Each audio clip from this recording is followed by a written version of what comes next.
And welcome to the first stream of the year.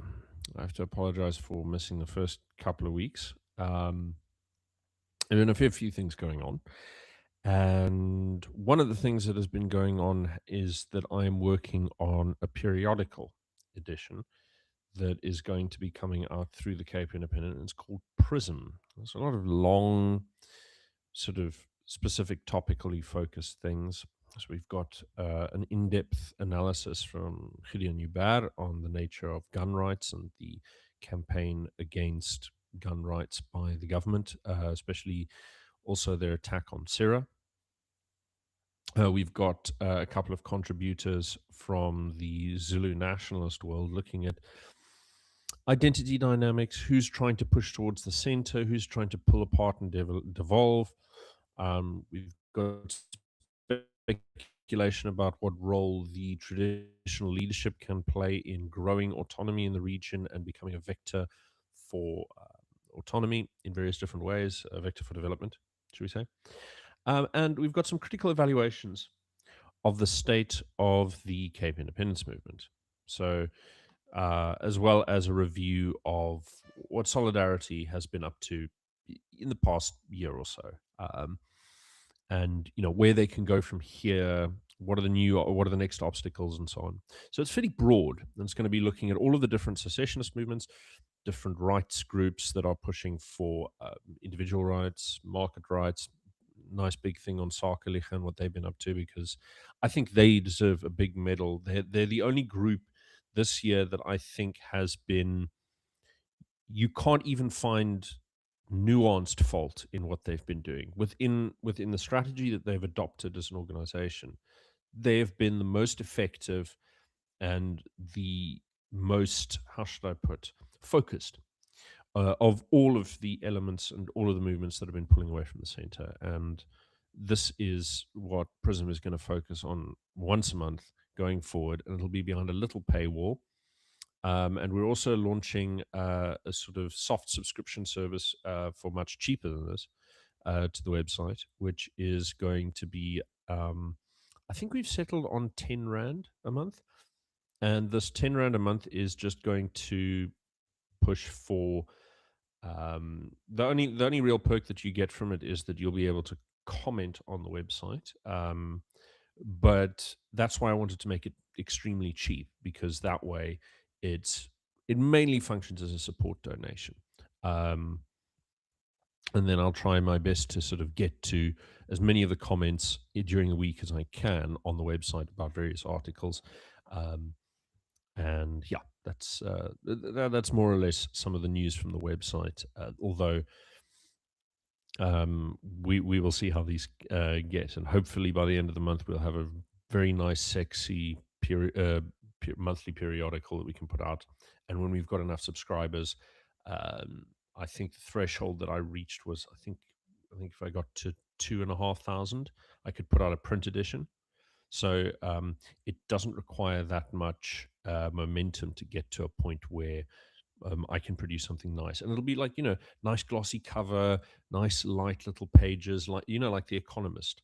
That was kind of what I like, Googled the page specs and all of that. So um, if we can get to 2,500 subscribers for Prism when it comes, after it comes out, then a print edition is going to be in the cards in the long run.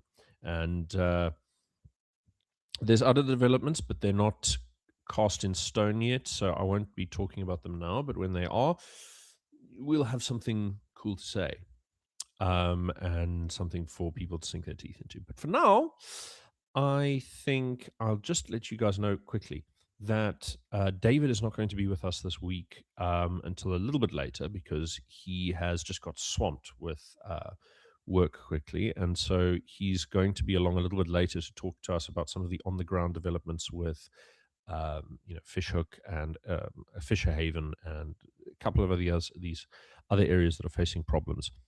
Now, what I'm going to do first, before we get into some of the sort of thicker, big topics, is I'm just going to do a quick run through for you of some of the main stories that I picked out as being things to keep an eye on locally and then nationally.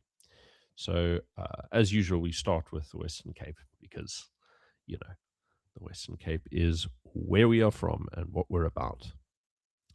So, everyone has been noticing that there's as they call it, a day zero crisis in the garden route. And it affects Knysna most acutely, although B2 is also feeling a bit of the pinch.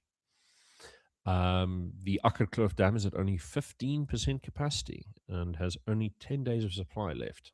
As of well, actually, it's fewer than 10 days now. I mean that was from a couple of days ago. That article, but the part of the problem is that you've had a build up of issues. Now, remember that when the DA came in Knysna, they appointed the ANC's mayor to continue on, so Eleanor Bowes-Spies.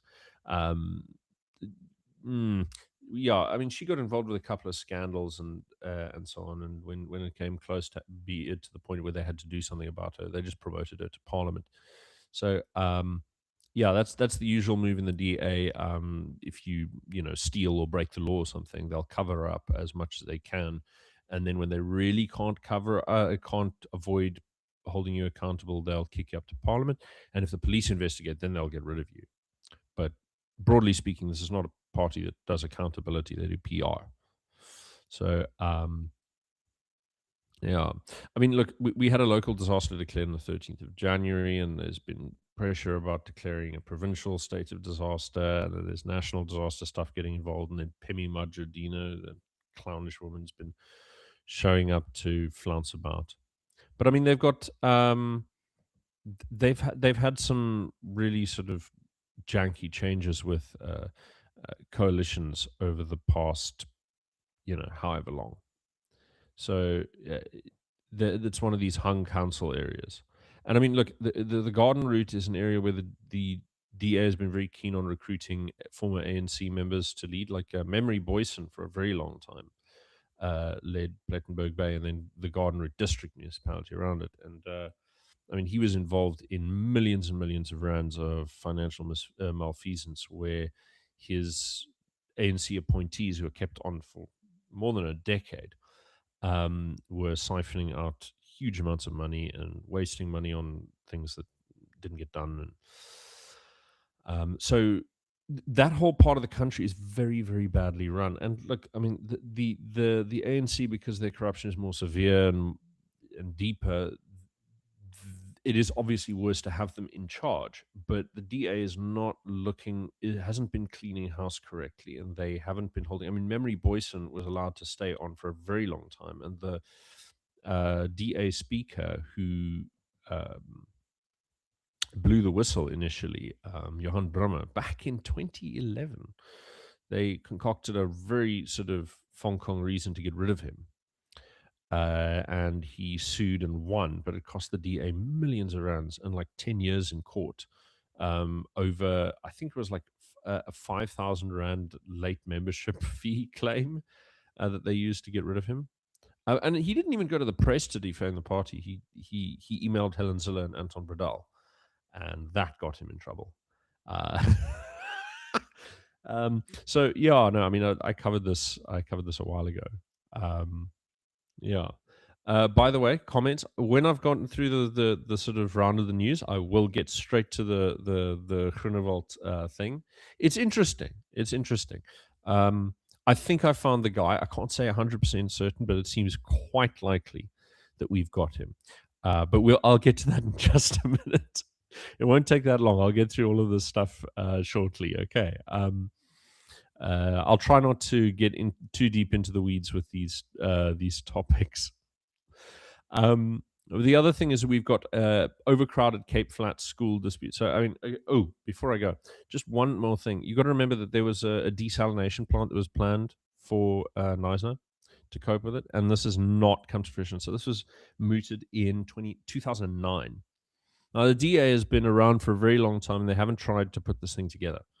So they should have really seen this coming, and especially since this whole day zero business, this was the whole plan and how to cope with it, and all of the public messaging and all this. The model exists, so they've had ways of coping with it. They've had infrastructure that they should have been putting in place, and they've done none of it. So and now they're panicking. So it's, I mean, there's there's things like, they haven't even activated old boreholes. There's backlogs of repair and so on, and it really isn't just down to the ANC, because the ANC hasn't actually been governing Neisner for most of the time that this maintenance and development work should have been taking place. So um, yeah, no, I think this is quite clearly a bipartisan crisis. I think that would be fair to say. Overcrowding in the Cape Flats schools. Okay, so so there's a lot of schools that are dealing with overcrowding because there's now no means for turning anyone away, including foreigners and so on. So I mean, it's a bit of a clown show. Um, and we're also dealing with like massive influx from people from the Eastern Cape still, and I mean that affects the water thing as well. So residents picketed the municipal offices. No, wrong item. Yes. Sorry, I've got this like little bullet pointed document in front of me where I write all the little things, and sometimes I read from the wrong paragraph. Um, the Sekou Flake Primary School, so they have a couple of classes with over 70 learners because Western Cape Education Department didn't handle renewal of teachers' contracts properly. And of course, like the teachers' unions are saying, oh, they fired them and this and this. The unions are very confused people, but they're right in having something to complain about because, look, I'm one of those people who thought that the budget crisis a year or two ago should have resulted in a significant cut of staff across the Western Cape. But then you need to rank teachers by performance, get rid of the worst of them, and then redistribute everyone down so that there's enough to go around, more or less. Because a slightly bigger classroom with a competent teacher is way better than a smaller classroom with a massively retarded or abusive teacher. So I think, just broadly speaking, having a sort of more a quality over quantity approach there would have helped them a lot. Especially since one of the coping mechanisms for this has to be inter-school redistribution of staffing, and their failure to do that leads to little weird bottlenecks like this. So you've got this whole sort of thing where they keep trying to take this easy option out where they don't have to fight with people. Um, but it's yeah, I don't look. It's not like it would have been hard. I mean, the data on inter-year changes in uh, class performance and so on like that. The effect of a teacher on a student's performance. Um, that data is there, and they could have simply run it through run it through modern database and AI software to you know establish a ranking. But you know that's just me. Maybe I'm a bit of a technocrat in that regard. Um, so yeah, I mean we've had some funny stuff as well. So in Plettenberg Bay, we've got residents picketing the B2 municipal offices because they're demanding like housing and all of this. Um, but I think one of the things over here is that this is clearly an issue where there's a lot of opportunity still. Um, and what strikes me is that you know there's a very zero sum sort of situation over here where a lot of people are getting kept out of the housing list, and I think whoever capitalizes on the this housing problem from an identitarian standpoint will be able to make enormous gains in terms of Cape independence, even if they're not doing it directly. The the sort of thing of like, okay, land invaders are cutting the queue. This business, that's a hot topic, and I think the first politician who makes hay with that is going to go a long way. So yeah, now apparently, according to the Western Cape High Court, we've got you can't be arrested for speeding anymore. So you at least not without a warrant. So so yeah, no, so that makes life easier for some people. It's just worth bearing in mind. Then we've got, okay, well that's a load of ball ache. I don't know why I included that. Um, And then we've got, oh yes, well, we've got, speaking of another drivers thing, we've got a total ban on alcohol for drivers. That's something Barbara Creasy has proposed. Um, it's not a bad idea. You know, um, we've known that shouldn't be drinking on the road for a while now. Um, I'm not gonna argue that. That's not bad. Um, but now here's an odd one. There's a little sort of thing happening in Witzenberg. The ANC is inciting inciting cock with with the school pupils and stuff on a racial basis, and I think, yeah, it's very hard because you've got a lot of these newcomers who have a sense of entitlement, but they're coming to a place that where they're sort of often the minority and often not in charge of the institutions, and they're butting up against a lot of this, and yeah, it's no good. Um, but I mean, the amount of accommodation that they've gotten, I mean, they've changed the language of the school so that they're teaching in Xhosa now and everything, and it doesn't help. Like, it doesn't matter how much is handed out to them, how much accommodation is made. Um, you know, it's crazy. Um, yeah, I don't know what to say. Yeah, it's just that the same thing of, like, how do you place learners when you simply cannot build infrastructure fast enough to cope with the influx? The solution really be to try and keep the influx down by policing the land, and they've got options for this. They've drafted a law in the national parliament that actually could work better in the provincial parliament. They could get it through in a blink of an eye. But they don't want to do it. They don't want to do it because they wouldn't want to rock the boat. It's very silly.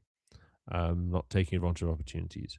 So there's policy failures devastating mussel-based fishing industry because, I mean, look, a lot of the problem is, so, you know, catches, quotas have been cut in half, catches are getting thinner, and part of the problem is apparently what's happening is that, and this is from a piece on the Daily Maverick, they interview someone who's an expert on this. It's just an interview. You should check it out. Uh, Apparently, what the Chinese vessels do is they sort of park outside the 200-kilometer exclusion zone, and then they come in at night with all of their radios and lights off, and they fish during the night. And then we have no patrols, we have nothing going on, and that's what happens. The Chinese are just eating everything. Um, yeah. Um, and then we're going to talk about the Dion George a little bit later. But I thought I'd just mention a few things that are happening in sort of South Africa and international relations quickly, because when we talk about Iran later, you're going to want to bear these things in mind. So, look, the EU has delisted us from the high risk um, sort of financial list, AML-CFT list, right? Um, and they've already delisted the G20 has already delisted us from FATF, grey listing. And I mean, this is all about sort of money laundering and terrorist finance and stuff like this, which, as far as I can tell, hasn't really changed. I mean, there doesn't seem to be. I mean, I haven't found any report that's actually been able to point to any changes that are tangible. And so I think there's something political going on here, but I can't tell what it is. It's in the international level, some of these things can be a bit murky. So um, I've been hoping for a window of time where I can sort of really dedicate myself to figuring out what's going on here, because you'll see in context that this kind of stuff makes no sense. You've got America barking at us. You've got a lot of things going on, but then the tangible, actual things that are happening, um, it doesn't seem like they're actually angry at us. So this requires us to sit and think about this. So that I'll have to do a little bit. So AGOA has been renewed. Okay. And this is despite the fact that we've actually graduated out of the sort of developmental category that they designed for the policy. So we're actually getting special treatment here. And the goes like free trade agreements very good for our farmers and a bunch of other things, right? The uncertainty, I think, hit a lot of our farming sector kind of poorly, but we seem to have recovered nicely, expanded the market to a little bit of the market to Asia, so the farmers aren't as hard hit. But it's mostly Western Cape farmers who are benefiting. People who grow stone fruit, citrus, things like that. We had a bit of news from Leon Schreiber's department that it turns out that 65% of applicants for a retirement visa are under 55. And a lot of them take jobs after coming in. So the visa rules are just balls. And more than a year into the GNU, they're only now sort of coming out with a draft white paper. These problems should have been identified a little bit sooner, I think, but there were other things on his plate. So Schreiber was looking at a lot of this digital ID stuff very highly, and his main focus, as far as I can understand, was getting digital ID off the ground and privatizing large functions of the Home Affairs Department towards the banking cartel. That seems to be the main focus of his role in the department, is turning South Africa into a surveillance state, a digital biometric surveillance state. That seems to be his highest priority. So US tariff threat over Iran ties. We know this, right? So they've threatened 25% tariff on any country doing business with Iran. Now, we don't have a huge trade with Iran, but we do sell stuff to them, about $8 billion dollars worth of mainly sort of primary resources, but also cars, because we make cars for like the Europeans, for the European car companies. Not as much as we used to, and certainly not as much, recently. Last couple of years, I've seen a few shutdowns. But it's still there. So we could be in a bit of trouble, but I suspect not. I suspect not, and I'm not sure why.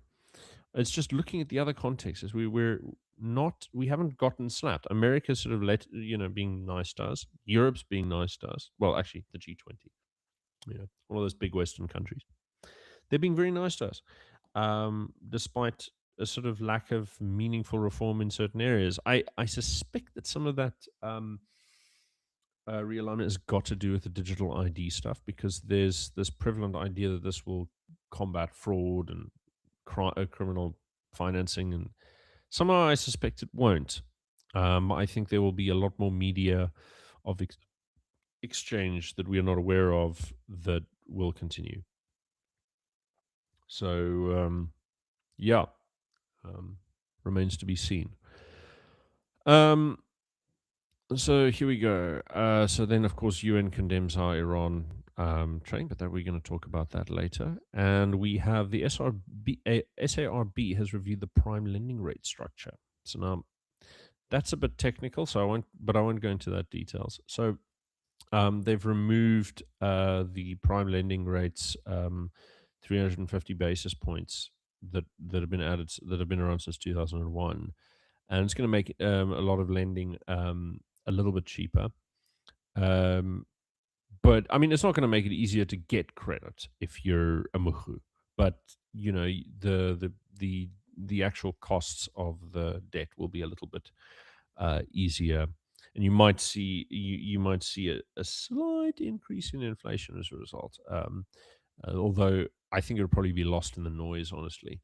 So I don't really know what it is, but but it certainly seems to be making life easier. And then last thing is the you remember the disaster relief fund, little 350 rand that we got since COVID that just sort of keeps limping on like a zombie? Well, apparently they want to formalize its permanent status and they want to increase it. So much for the budget. I mean, I don't know. I don't know how they're going to make this up, because I mean, look, Mr. Godongwana says he's not going to do any new taxes on wealth, which, I mean, it's wise in one respect, but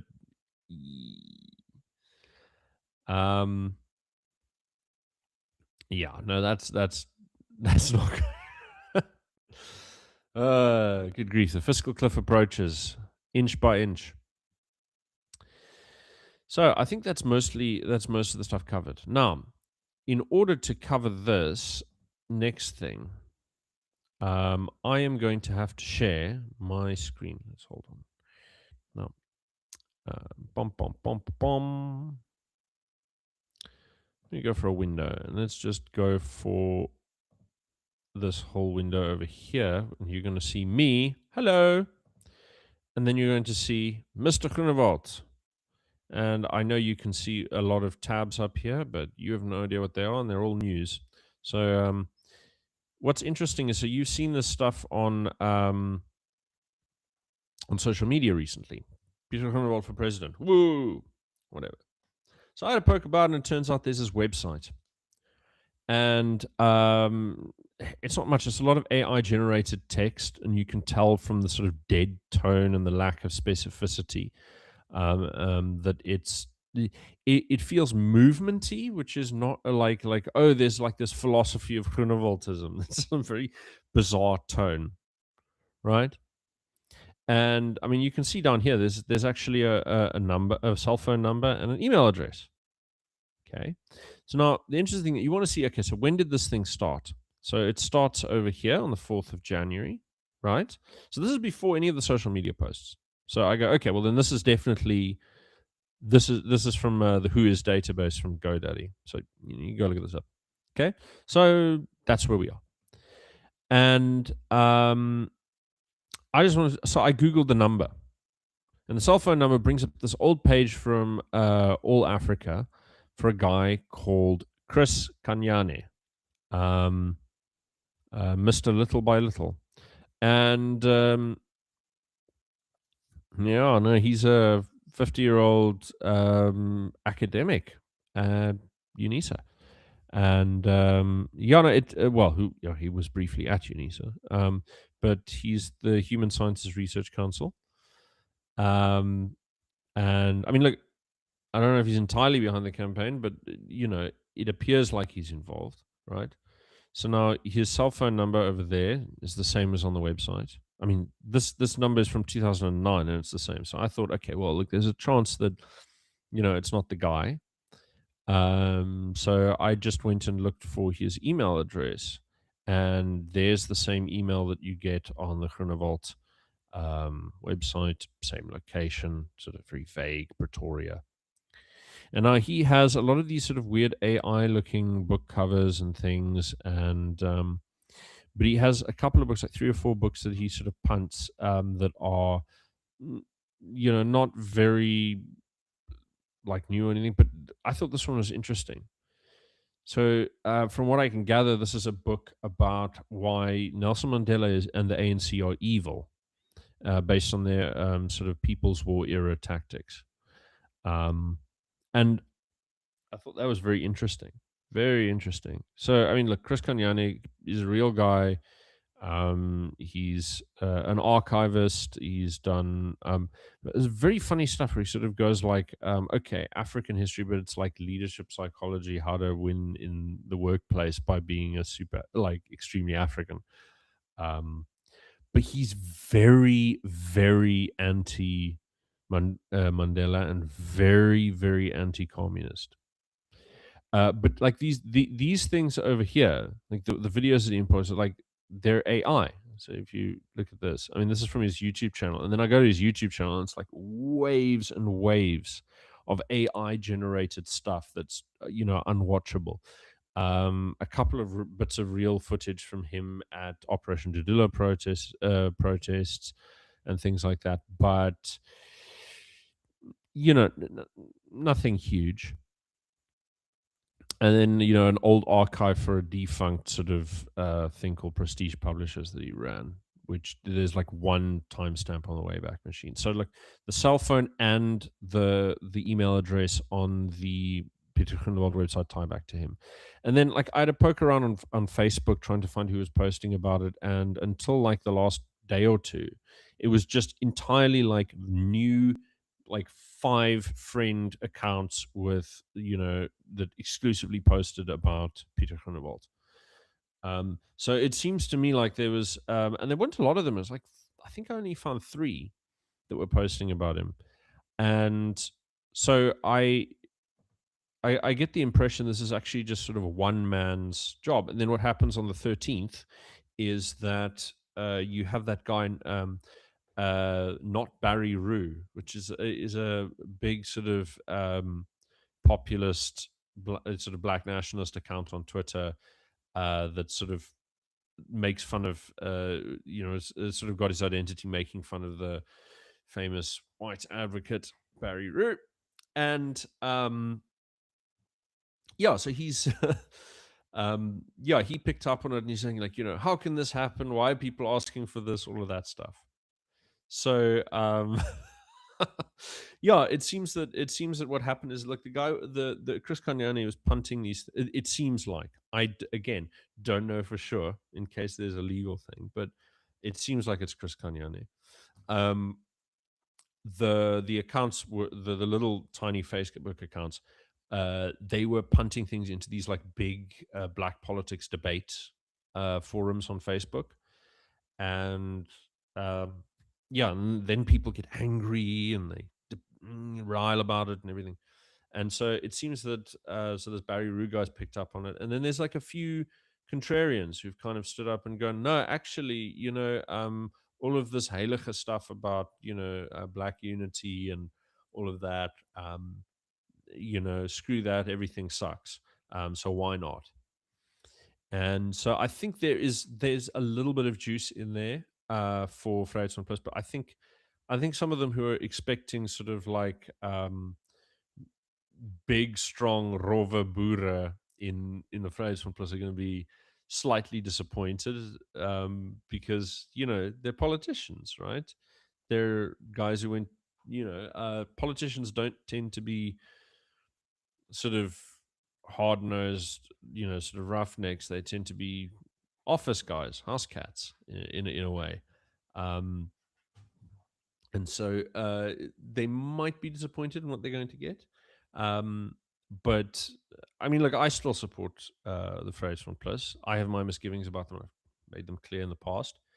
But for my money, they're still sort of an extremely important party to support for a lot of reasons, especially in the Western Cape, because they have some very, very quality local councillors and local structures that have managed to maintain themselves, keep themselves very clean, and where they do work, they work very efficiently, and they often do a lot of the DA's work for them in council. Um, so, yeah, for my money, they're still the party to support, and they support Cape independence. My issue with them at the moment is mainly I wish they were stronger on Cape independence and secession in general, or devolution in general, and self determination.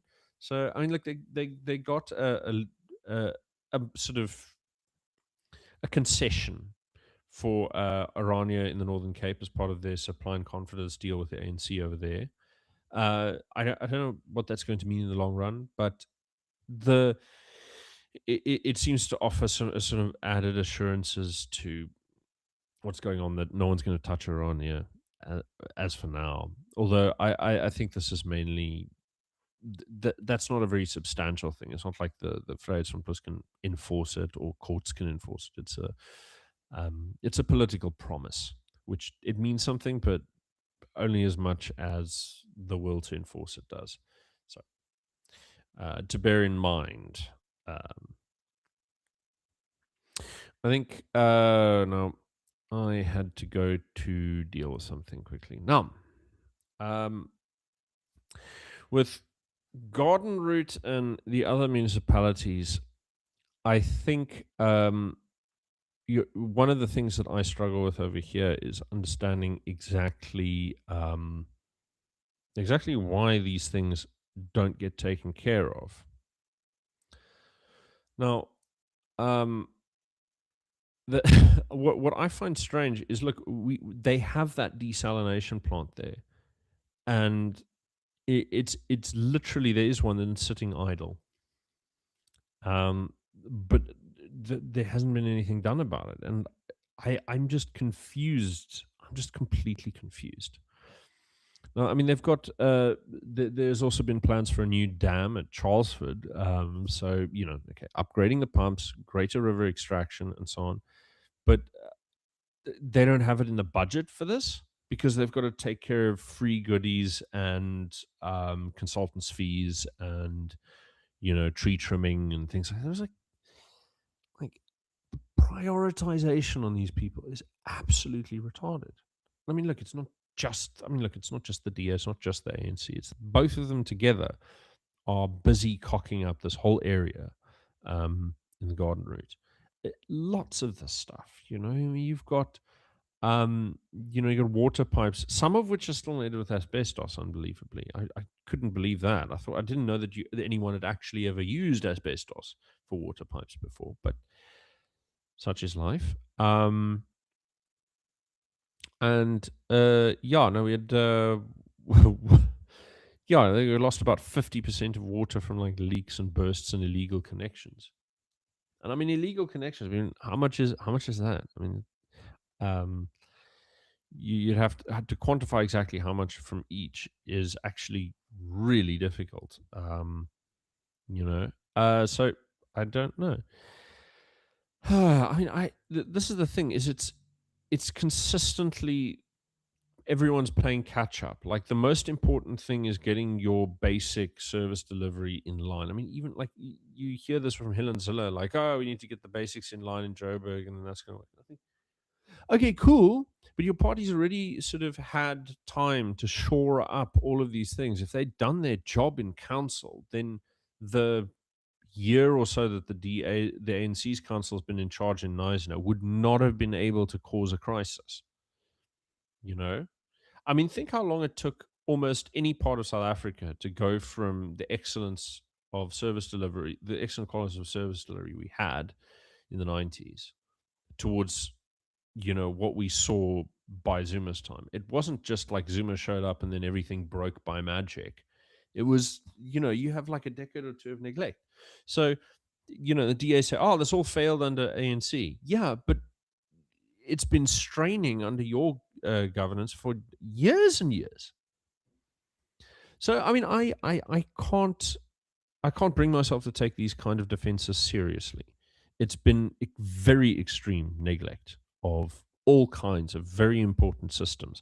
They haven't been digging dams. They haven't been bringing online desalination plants. And I mean, now they're headed to a situation. I mean, you know what day zero means, right? It's like, okay, we cut the taps off and everyone comes to collect their water ration from the government. I mean, what do you say? What do you say? I mean, they wanted to. I mean, there's some stuff like, okay, they're proposing, increasing the abstraction from the Keurboomsrivier and so on. But now they're getting. The thing is, I mean, that was proposed years ago, and that you can't do that now because of environmental assessments. Um. And now people speaking about it again, but it's probably not going to happen. And you know, um, I can't figure it out. George is a bit more proactive. I mean, we know that they do a bit better, and so they do a lot of reuse treatment effluent proposals being made, but like everyone's afraid of it because they think it's poo water. But I mean, like the standards for purifying that stuff are higher than the stuff that you get out of other sources. So ironically, you end up with cleaner water. I mean, unless you believe in homeopathy, in which case the water remembers every shit taken in it. But then, how long has water been around, and how long have living beings been using it? Sorry, I always find that thought amusing. Um, um, yeah. Oh no, I mean, like, I don't think it's going to get sorted out unless they can get the emergency measures in place, because there are a lot of things to jump in the way. But then, knowing the DA, they're going to try and make sure that some um, well-connected fella gets a very juicy contract. And I think in light of that little thought, I wanted to pivot back to Groenewald, because the thing about Groenewald is it hasn't just been it hasn't just been that, oh, this is a bunch of mukhus online who being contrarian within their own sort of social environment. No, We had this other fella called, let me just check his name, Professor Lasiba Tefo. And oh, bloody hell, I wrote down where he lived, and I've got, where he works, and I have to now find that out. But he's a university professor. But he said something that, like, he's the only minister who's really, like, clearly outperforming and, like, doing consistently good. And I think this is an interesting thing, is like what Tefo does not point out, and which is very important to remember, is that the Vryheidsfront is the only party that doesn't elevate public-private partnerships to some kind of sacred cow status. So what Groenewald has been doing is a lot of what the sort of, lefty activists in South Africa called insourcing. Now, insourcing is fine. There's actually nothing wrong with it. You shouldn't be afraid of it just because some union is calling for it. No. Although you should always think unions must be disregarded when they ask for something specific. Um, Insourcing that he's been doing, so that you get the baking for the and the food production for the prisons done within the system. That's very important. I haven't been able to find any sort of major construction projects he's been doing, but ideally, what you'd like to do is build a large number of prisons to reduce overcrowding. Um, this may not be in the budget, but it seems to me that he's at least keeping the budget that he is given very well operated, and he's instituted a bunch of basic prison controls that have just been lacking for years and have been absolutely necessary, like, keeping contraband out of the prison, uh, making prisons cell phone proof, right? And making prisons cell phone proof, and, like, raiding for contraband. Um, Look, it gets done occasionally, but if you just Faraday cage the bloody thing, I mean, it could be pricey to do this, but it's not impossible. You stick a Faraday cage around the prison, you're going to do okay. There will not be any problems from prisoners contacting anyone. It won't work. There'd be no point. Messages always get out. There's nothing that is nothing that is sealed. And eventually communication will find a way around. But keeping cell phones out of prison, very good. It completely eliminates the possibility of real time communication. And given the difference of pace between the external world and the internal world, what you're going to get is an increased disconnect between prison gangs and non prison gangs. They're going to become increasingly bifurcated, because at the moment, the familiarity between the two is so dig, that you've got, for example, and I speak under correction, but I believe that Ralph Stanfield of the 28s.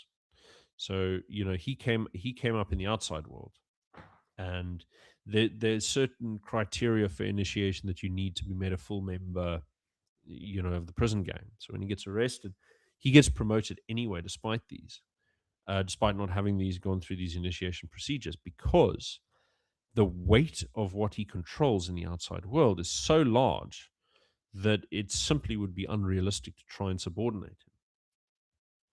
And this is a kind of shifting that's happened over the last in recent years, because of this constant communication and the role that the prison gangs play. Because, in the old days, there was that very hard barrier. It was very difficult for them to communicate. In the new era, that those walls are very soft. Everyone's got a cell phone in there. Everyone can communicate. So, hits are made, deals are made. There's a lot of networking between the two areas. And I think, so Groenewald taking these things seriously, there's a reason that people, I mean, even if they're being contrarian, they're picking up on something real, which is, and now I have my misgivings about Groenewald, Peter Groenewald. I'm much more a Corne Mulder guy, right? But my position on this matter is that it's very clear that he's doing a good job, and I think everyone can see it. I don't think that there is any wiggle room in that observation. He's clearly doing a good job. Everyone else in the department, okay, if they're ANC, they're screw ups, okay, and we know that they're thieves and screw ups, every last one of them, right? The DA have been underwhelming, extremely underwhelming, right?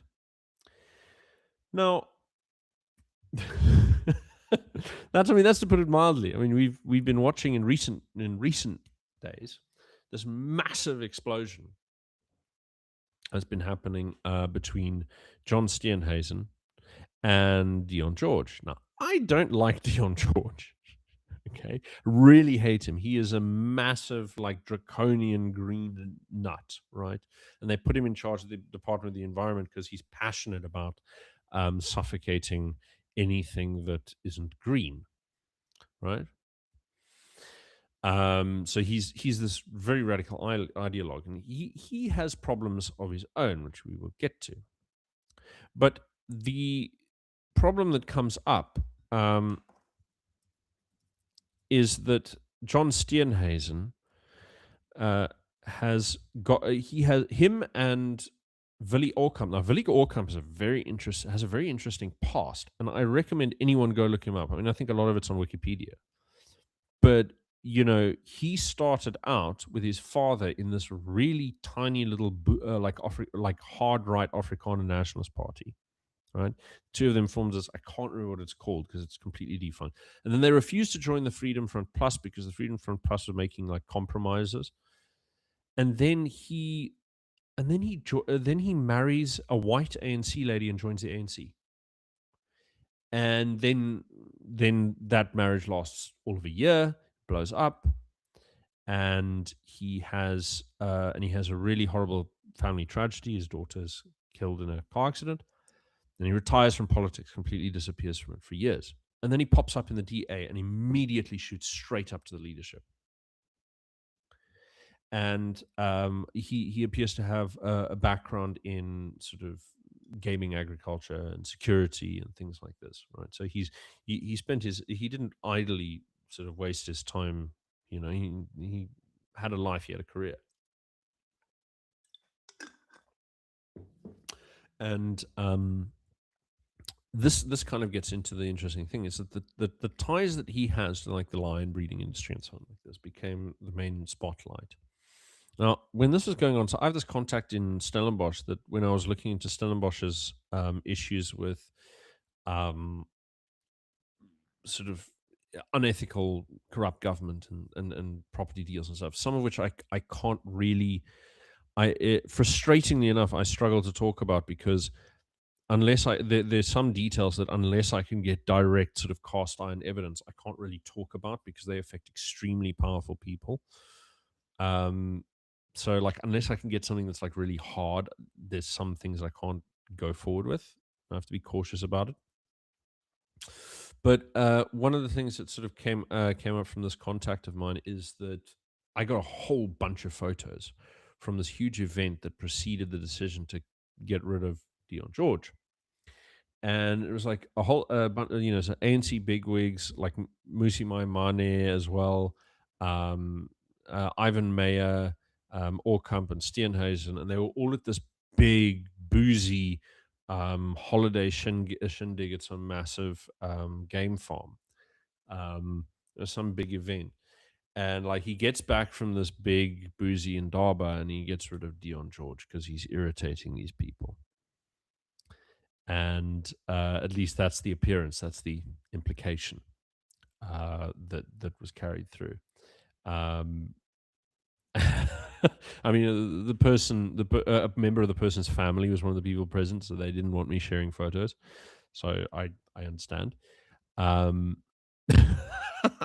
so I mean, look, I sort of saw this. I didn't realize that Dion George would go absolutely wild and say, okay, fuck it, what's it called?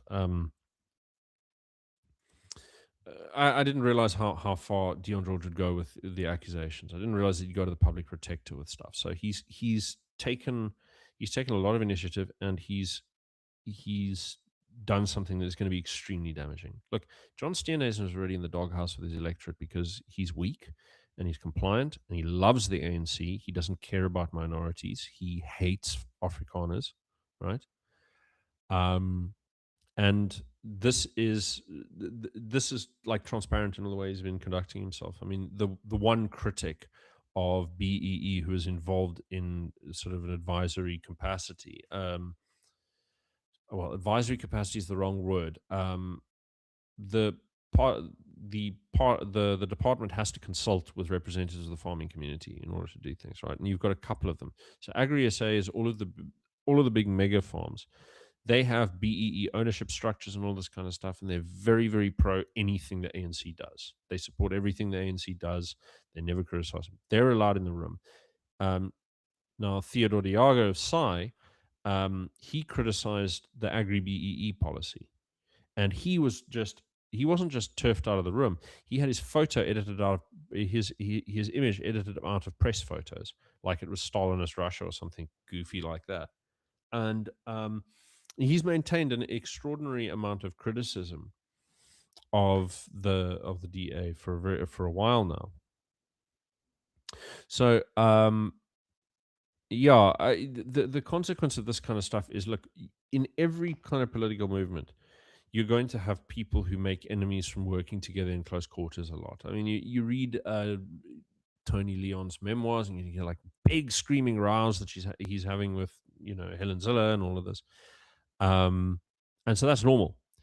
But uh, lower downs can be ankle biters. People who aren't sort of big heavyweights, they tend to be ankle biters as well. And so what's happened is that after Dion George has flung out these accusations, other accusations get flung back. So he's workplace bullying, staff abuse, you know.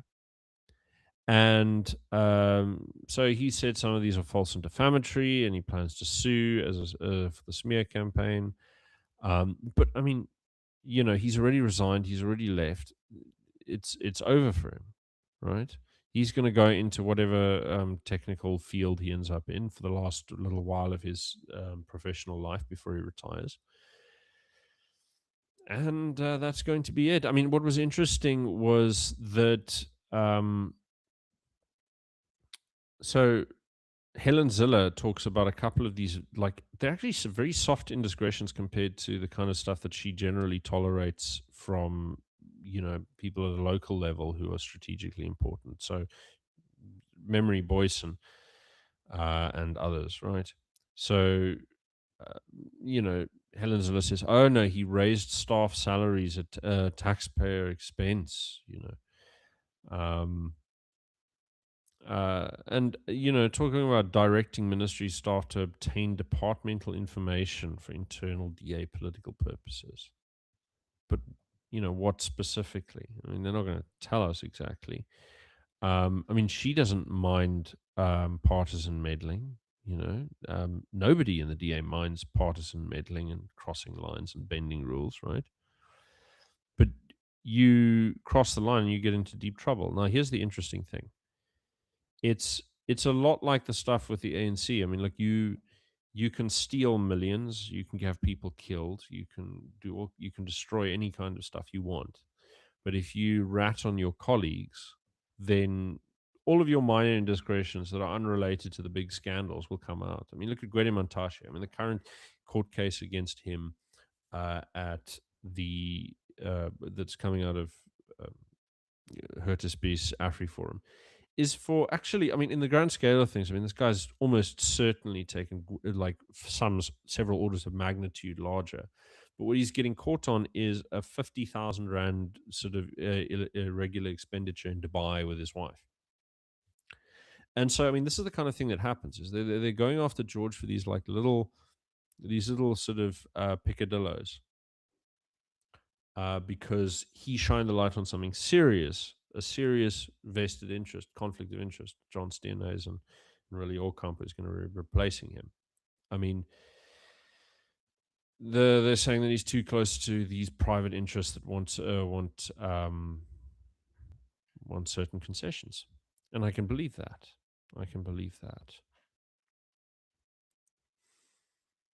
But now the DA is in a bigger crisis than this because, look, no one likes Steenhuisen anymore because he's generally held as having negotiated an extremely weak position, but it's not just his fault.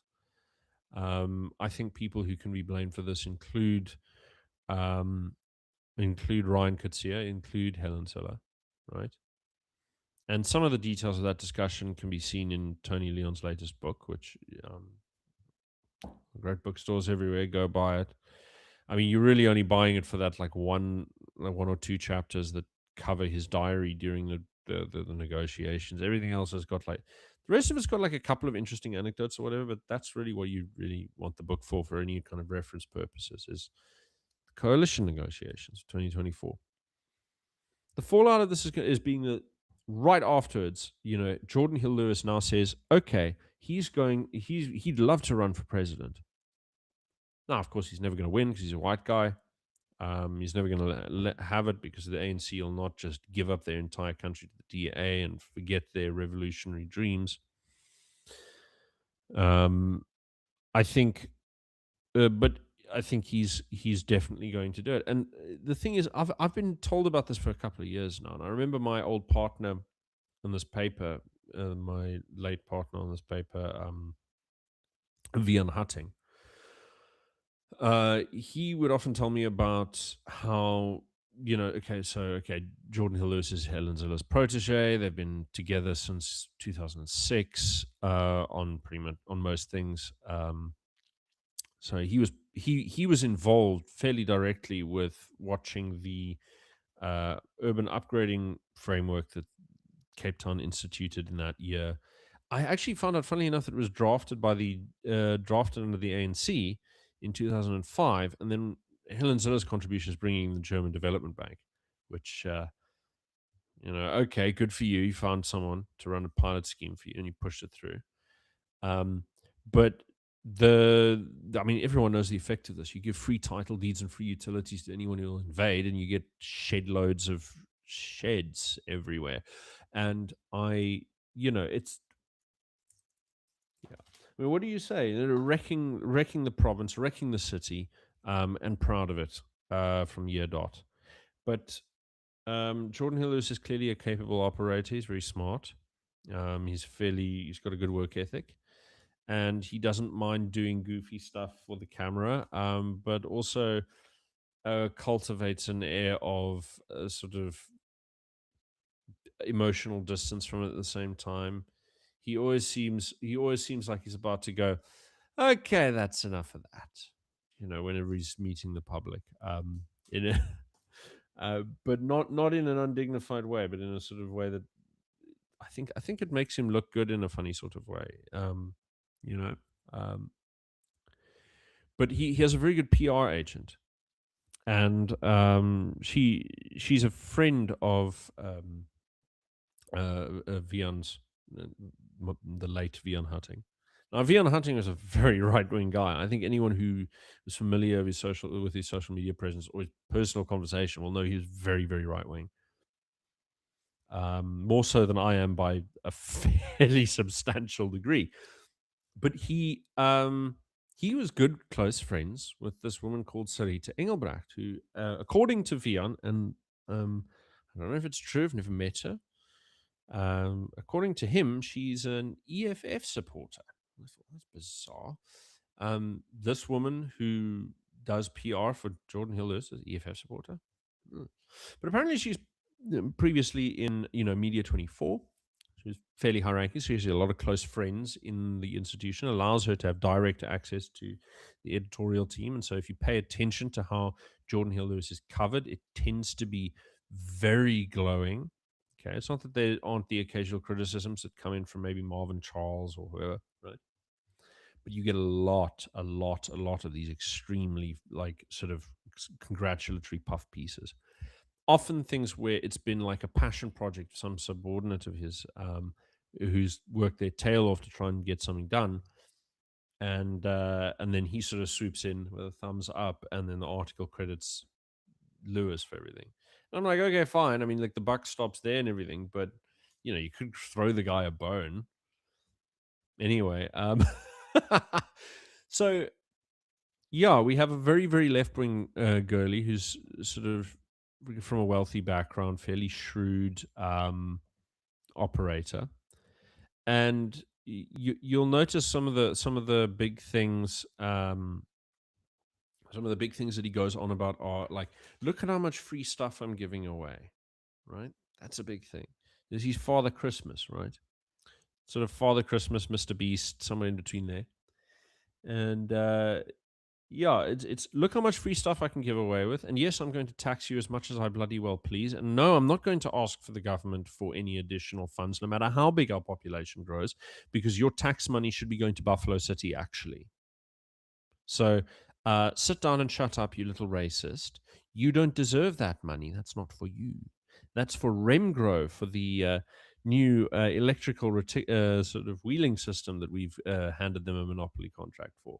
So, so that Rupert can feel happy about donating, right? Uh, it's extremely seedy. And I mean, like, I hear repeated rumors now. Now, I had a conversation with a former member of the Cape Colored Congress, um, who was present when he got a voicemail note from, I believe it was Zahid Badruddin, warning him about, although I could be mistaken, um, warning him about a threat coming from Jordan Hill Lewis. Oh, not Jordan Hill Lewis, coming from JP Smith concerning Fadil Adams. Now, we all know that Fadil Adams is, should we say, a paranoid and emotional guy. But there were several members of the party present in the car listening to the voice note that they got from that was received, and the subsequent forwarded voice note as well that issued a death threat to um, to Fadil Adams. So when he was whining about this 6 months ago, it wasn't actually nonsense. So I thought he was sort of exaggerating something in context, but it turns out that it had something to do with one of the gang elements. Now, I can't remember which number it was, all right, but it was one of the number structures. And they were called to issue a credible death threat to Fadil Adams. And I had another thing as well. There's a member of the Vryheidsfront Plus who has been making a fuss about the N2. Now, he wasn't issued any kind of tangible threat, but he was given a message that said, "Stop talking about that." Now, he didn't want to come up about this, and I sort of get the impression that Cape Town is a lot darker, a lot more sinister in the way that it functions than we are let on. Now, I know that Jordan Hill Lewis, from the moment he came in and put Malusi Boy in charge of the Human Settlements Department, from that very first year, they were involved with construction projects with Ralph Stanfield in the 28s. And this is well documented. But what was less well noticed is that Fadil Adams and his compatriots did actually a fair amount of effort promoting on social media and sending letters to both the city and to the police, announcing that, saying, "Hey, we know that this contract was with a known shell company for the gangs, right? And we know that there's money changing hands in that department." And that was in 2019.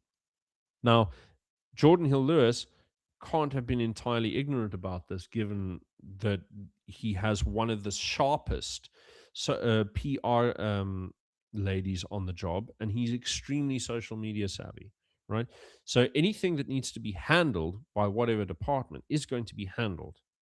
They call you and they make sure that you understand that you're running legal risks if you say things that you cannot directly prove, right? And so you have to be very careful what you say, and you have to be very circumspect in how you say what you do know. Now, there's an environment here which is tightly monitored. People, while they misbehave, they're also very cautious of social media criticisms, even from local ward council, local Vryheidsfront Plus ward councils. Like they're not bothered by certain people who are less competent and don't understand the rules of engagement or whatever, because they can just quickly slap them with a threat of a lawsuit and it'll go away. They are not stupid, right? Especially not Jordan Hill. He's a very shrewd man. But so not only is he bleeding you dry, but he's overlooking vast corruption. And the only time that he does anything is when the police raid the guy's office and he goes, "I didn't know." But this is usual. this is usual, right? So you have several cases I can just pick off the top of my head, whether it's Eleanor Bo-Spies, Conrad Puller, um, what's his name, Memory Boyson. You know, they are these are people who've run departments, run municipalities in the Western Cape, gotten caught in a very serious scandal, whether it's sex for jobs, cash for jobs, abuse of funds, fraudulent tenders. It doesn't matter. What happens is the council is pressured by local media, social pressure, whatever. They're going to say they have a disciplinary hearing. Disciplinary hearing is scheduled, and instead of showing up, the person resigns from their job and it all goes away. Now, they're gone. What happens to them? Well, they have to be looked after or they'll start talking. So they get promoted to parliament where they get to sit on their ass and take millions every year for doing nothing. That is what your legislators are for. In fact, if you notice, there are very few legislators who've ever drafted any legislature. Most of it is farmed out to lawyers and private consultants and things like that. There are some characters who have the brains and the work ethic to do this, but the vast bulk of them are seat warmers who are picked for their loyalty and compliance and the compromat that is had on them. Right now, this is how politics works, right? um when and it works more so this way the closer you get to the center of a very big organization, a very big country. And so by the time you get to Pretoria, you're dealing with gigantic mountains of oozing black manure, huge festering piles of corruption. And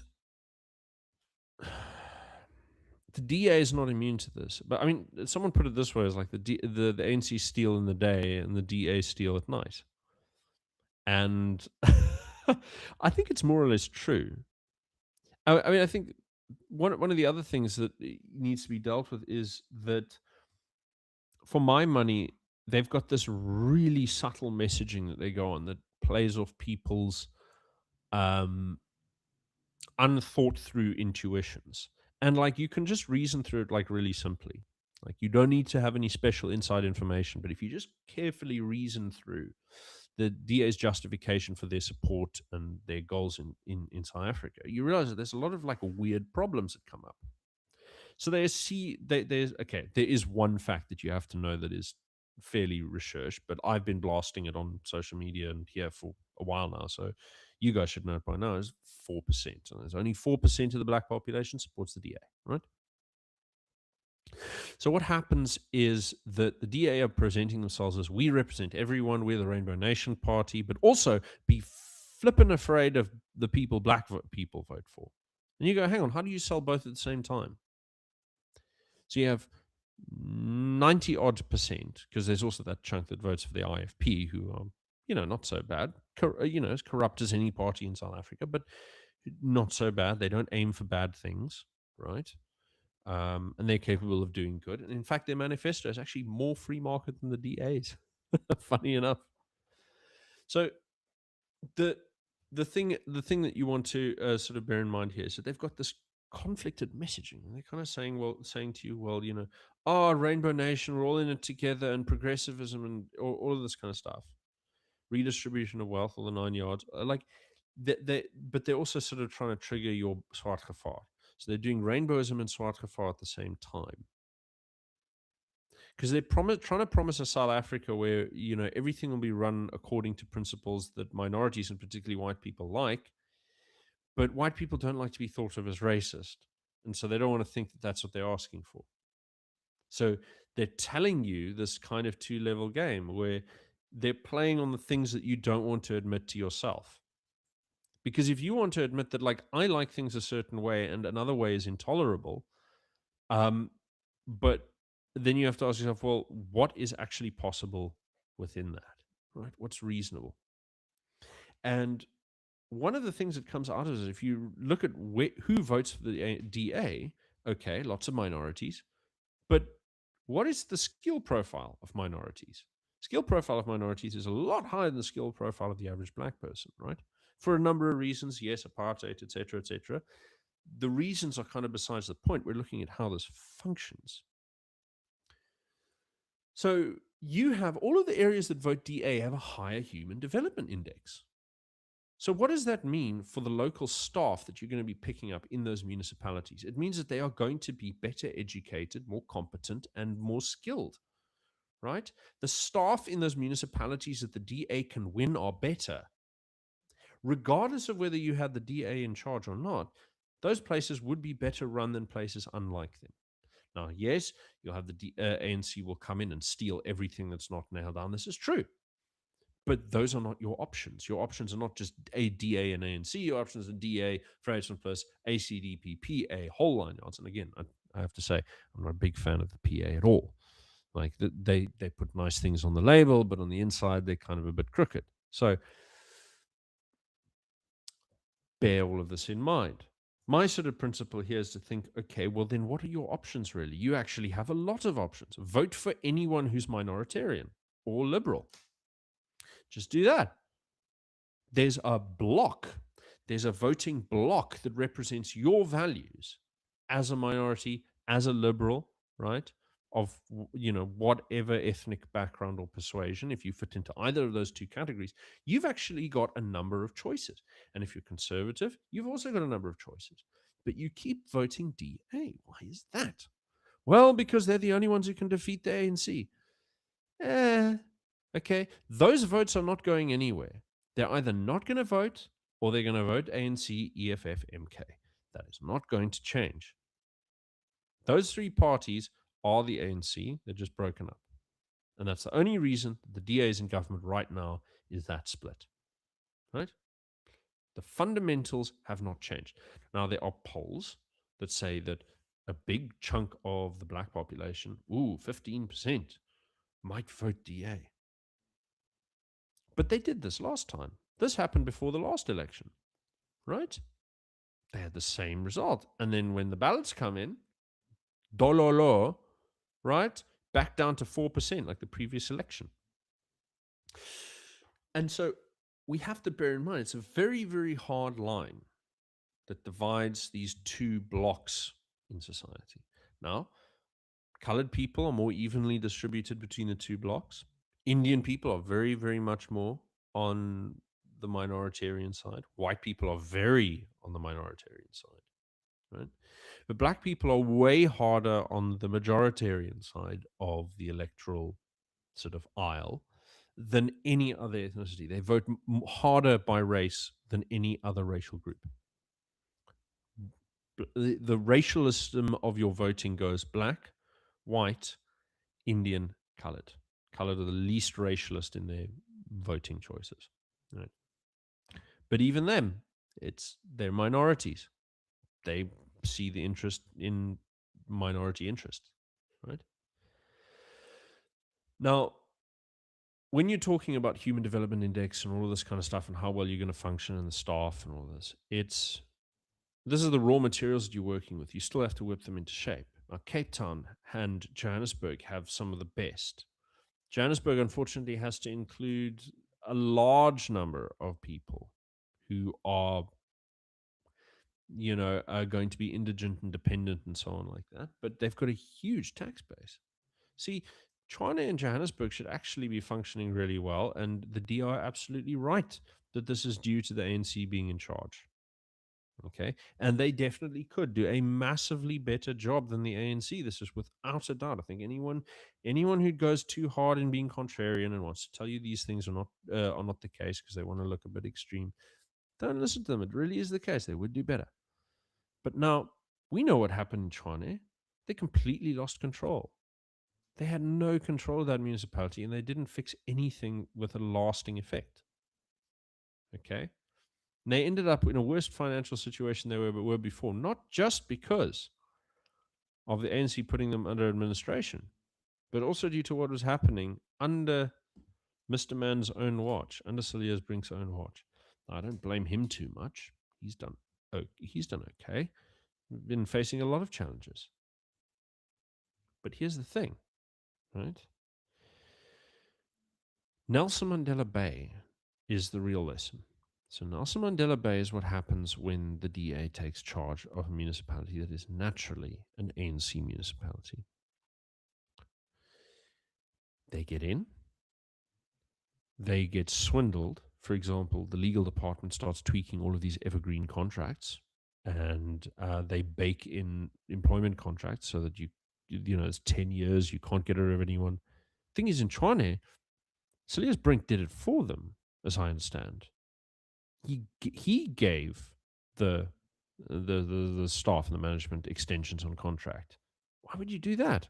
Clear them out when they finish their contracts. Clear them out. Replace them. Do cadre do anti-cadre deployment.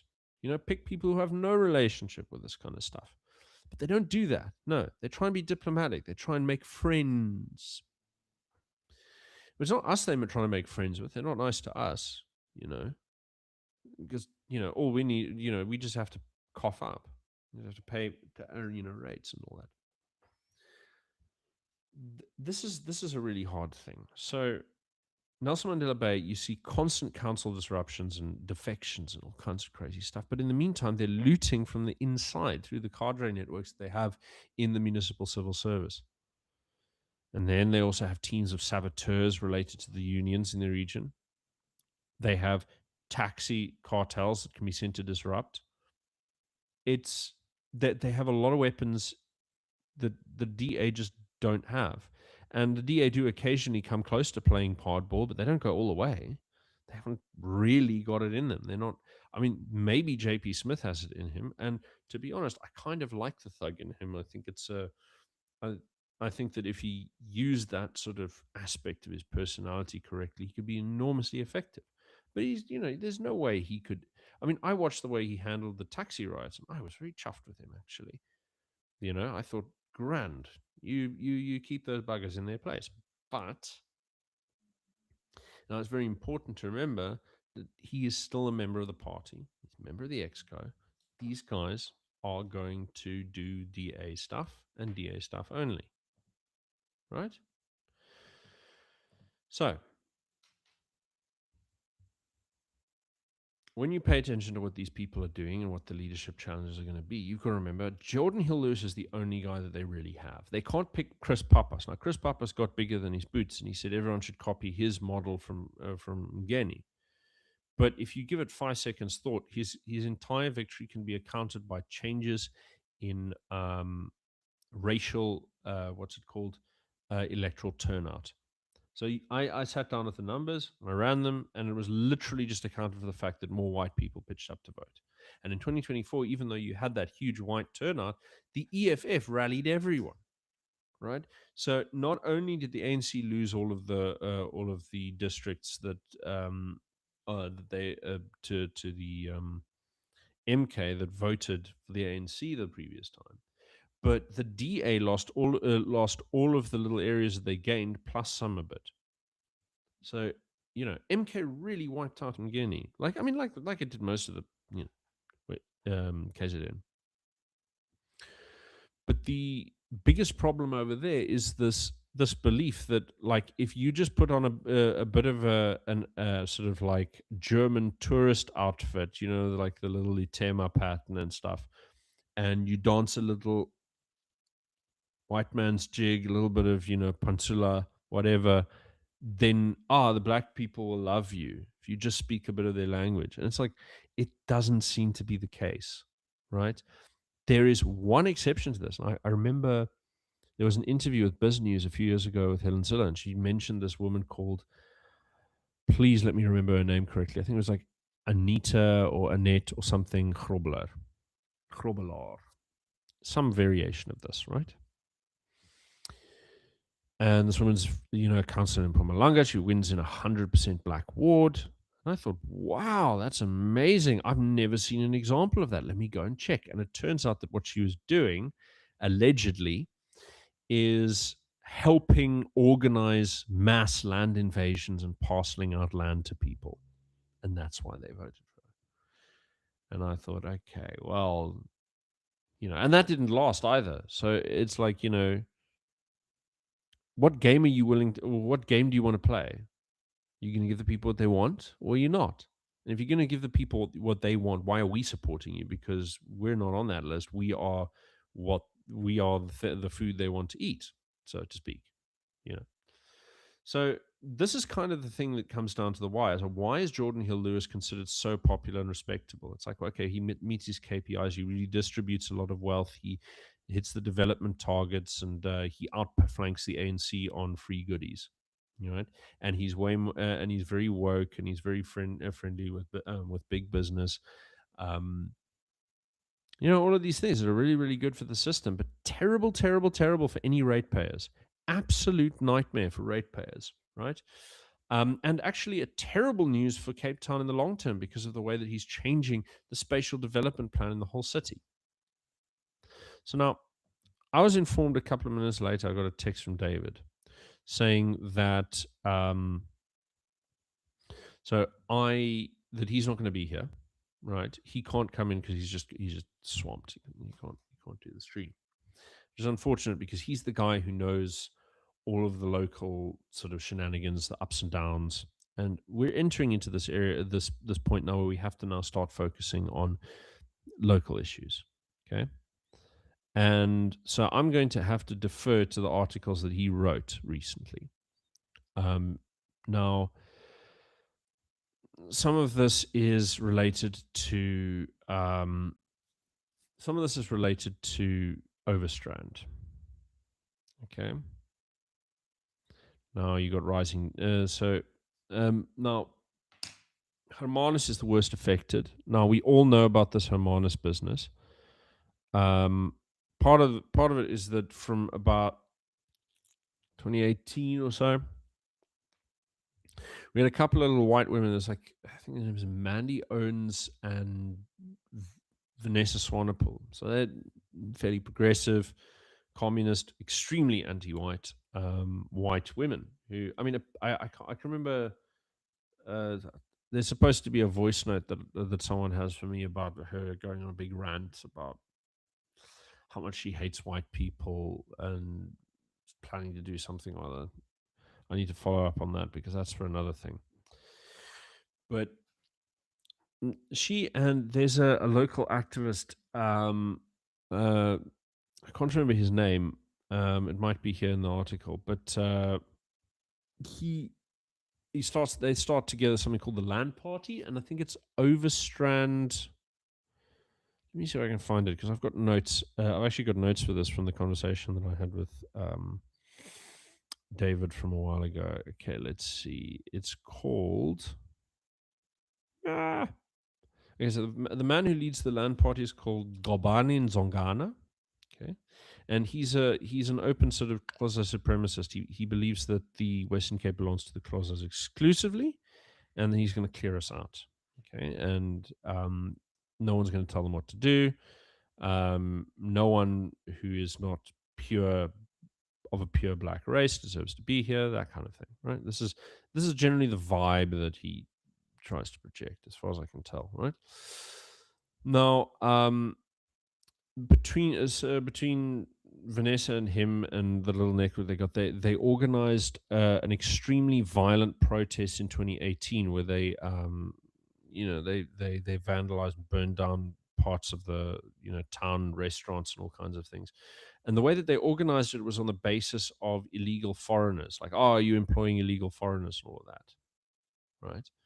And I mean, it's extremely cynical from someone like Vanessa because you'd think, okay, oh, she's progressive and she believes in this, that, and the other. No, no, no. She's perfectly comfortable with, extortion measures and things like this. But these riots were used as part of a leverage process to get land. And it was like a lot of clever little things like this. And she wrote, Overstrand Unite. That's it. So there's Zwelihle and Overstrand Unite. There's Zwelihle Unite and Overstrand Unite. And both of them are like these little NGOs that Vanessa, as far as I can gather, runs for them. And she does money the organizing. Donations are obscure, but it doesn't seem to me that there's anyone sort of big or flashy involved. Certainly there must be at least one sizable donor, or shall I say mid-sized donor, if you're considering the scale at which political donations actually happen. One mid-sized donor at the very least, helping them with the things that they're doing there. But the land party is just exclusively we're going to take stuff and burn stuff down. And they're very, very nasty, violent, evil people, and there's nothing that you can say positive about them.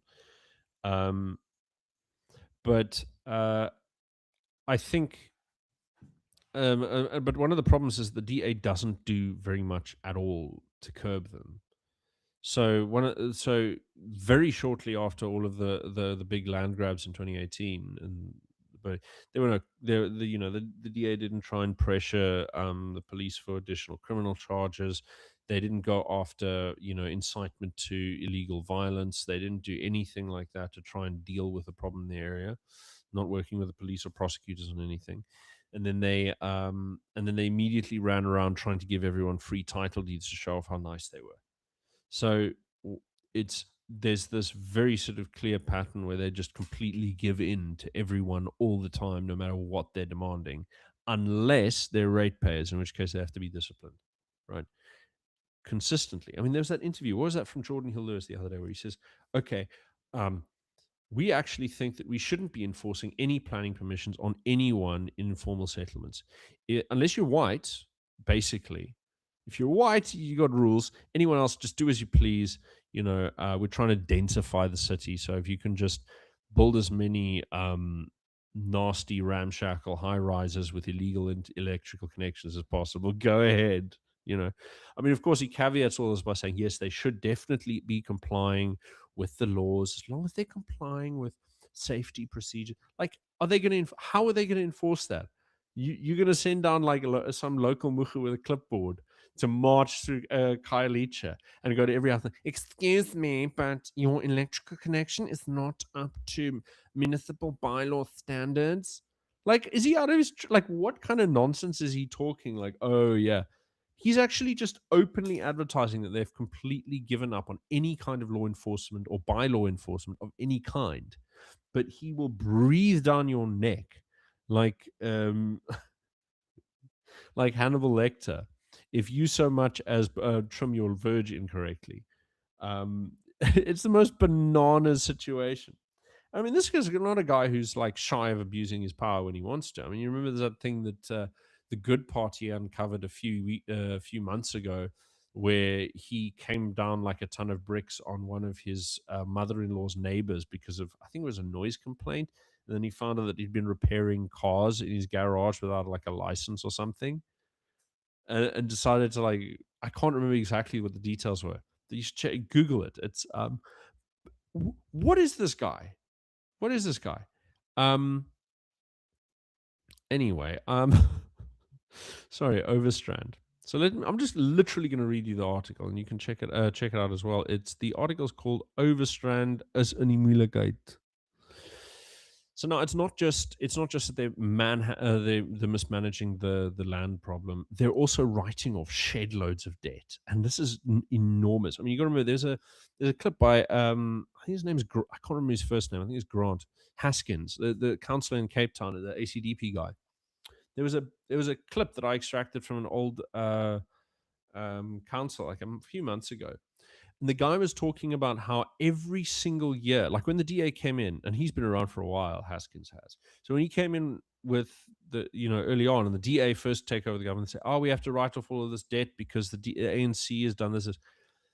Every single budget cycle, they write off billions, and the excuse remains the same. Oh, the ANC left us some stuff, and like now they don't even talk about it. They just say, "Well, what can we do?"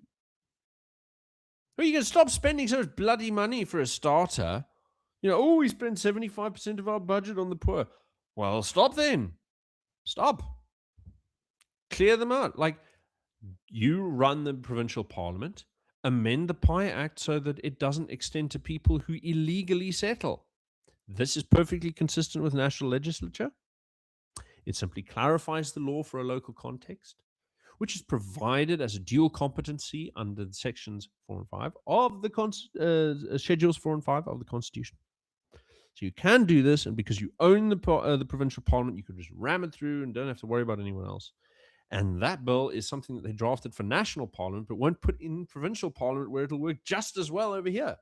So they don't want to do that. They don't want to fix the problem, because what that would mean is, they'd have to clear out squatter camps. Oh dear. Well, bully for you. Go put them up somewhere in the Eastern Cape where you don't have to service them every bloody year. Okay? Very simple. Figure something out. I don't know. They run municipalities in the Eastern Cape. Send them bloody home. Put a temporary relocation sort of place in the middle of the Eastern Cape in one of those municipalities that you run. Just do it. See if it happens. See what happens. You know. Or better yet, just find their relatives in the Eastern Cape, get them a ticket on a taxi, and send them home. Easy peasy. Go live with your relatives. Not rocket science. Or go back to the second home that you have over there that you keep returning to every Christmas. But no, they won't do that. They won't even try. Yeah, it's no good. So they end up playing Tetris with everyone and like trying to chase people out of their homes in suburbs in fishhook so that they can expand illegal settlements, so that they don't have to let the illegal settlement expand towards the rich people's houses who could sue them. Great system. Not trying hard enough. You have to be willing to be unpopular and mean sometimes to fix problems that are systemic. If you lose the rule of law, which you are very close to doing, fellas, then your whole city is lost. Anyway, moving on. So, as the article says, in 2021, the council approved the write-off of the irregular expenditure to the amount of 2 million rand.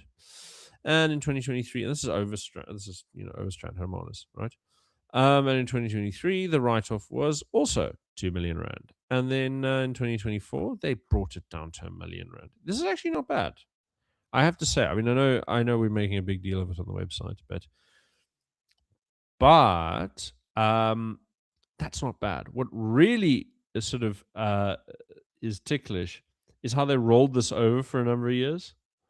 So now, at its ordinary meeting in October last year, they wrote off irrecoverable debt of 54 million. Yeah. So now this is the thing, is basically what you're doing is you've got a whole bunch of people who don't pay for utilities, and you've given them free connections, and you're not enforcing the bills, so they don't have to pay for electricity or water, right? And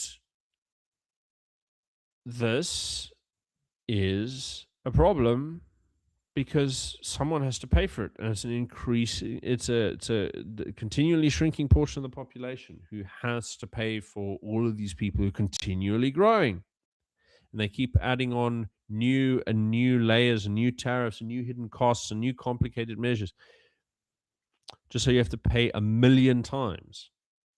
See, here's the thing. I mean, they're ending up in a situation where, they've made it harder to negotiate our way out of these various, tariffs or whatever.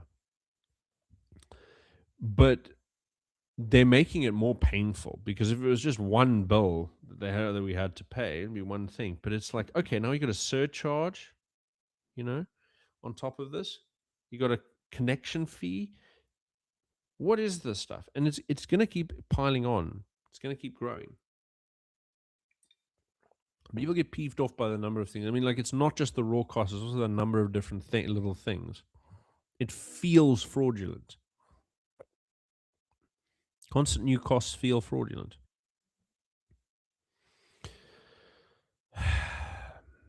Yeah, it's gonna be over soon. I mean, look, at a certain point, look, Overstrand's not actually straining that hard. They can afford this, but it's they can afford this for now. But I mean, if you look over time at the incredible scale of these land settlements. I mean, look, David compiled these. He compiled these little images for us here. Look at this. Large-scale invasion occurred almost overnight on Skulphoek Peninsula in 2018, home to a protected 50-hectare milkwood forest. Thousands were bussed in, informal shacks sprang up, and the settlement expanded to an estimated 3,500 shacks housing roughly 10,000 people. The invasion resulted in the total destruction of the endangered forest, repeated unrest, and the burning of key public infrastructure, including the swimming pool complex, library, and police station. So we still have no idea who funded that massive influx, because it was like something. It was dozens and dozens and dozens of buses. That is a lot of money. That is a lot of money. You can't crowdfund that from absolute muhus, right? Someone has to either provide the upfront loan to book the buses for the transport, or you have to have a transport company that's agreeing to do it, or you have to have a taxi cartel that's agreeing to do it, which means there's some business arrangement and someone involved who's actually organized this entire invasion in one single fell swoop. So I have no idea. I have no idea how this happened. And as far as I'm aware, nobody's looking into it. Um, I just, yeah, the land party outvote. I mean, the land party, you have more people voting for the land party in Hermanus than for the Freedom Front Plus, right? Everyone's voting for the DA, who has just guided all of this stuff into disaster, right? No one's voting Freedom Front Plus. Not one. I mean, look at that.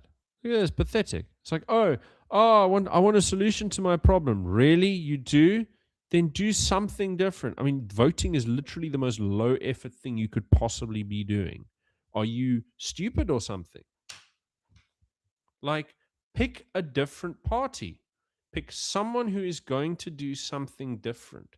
Someone, in fact, I'm going to say as much as this: even if Freedom Front is just a protest vote, the DA will have to think twice about how they're approaching these problems. That's it.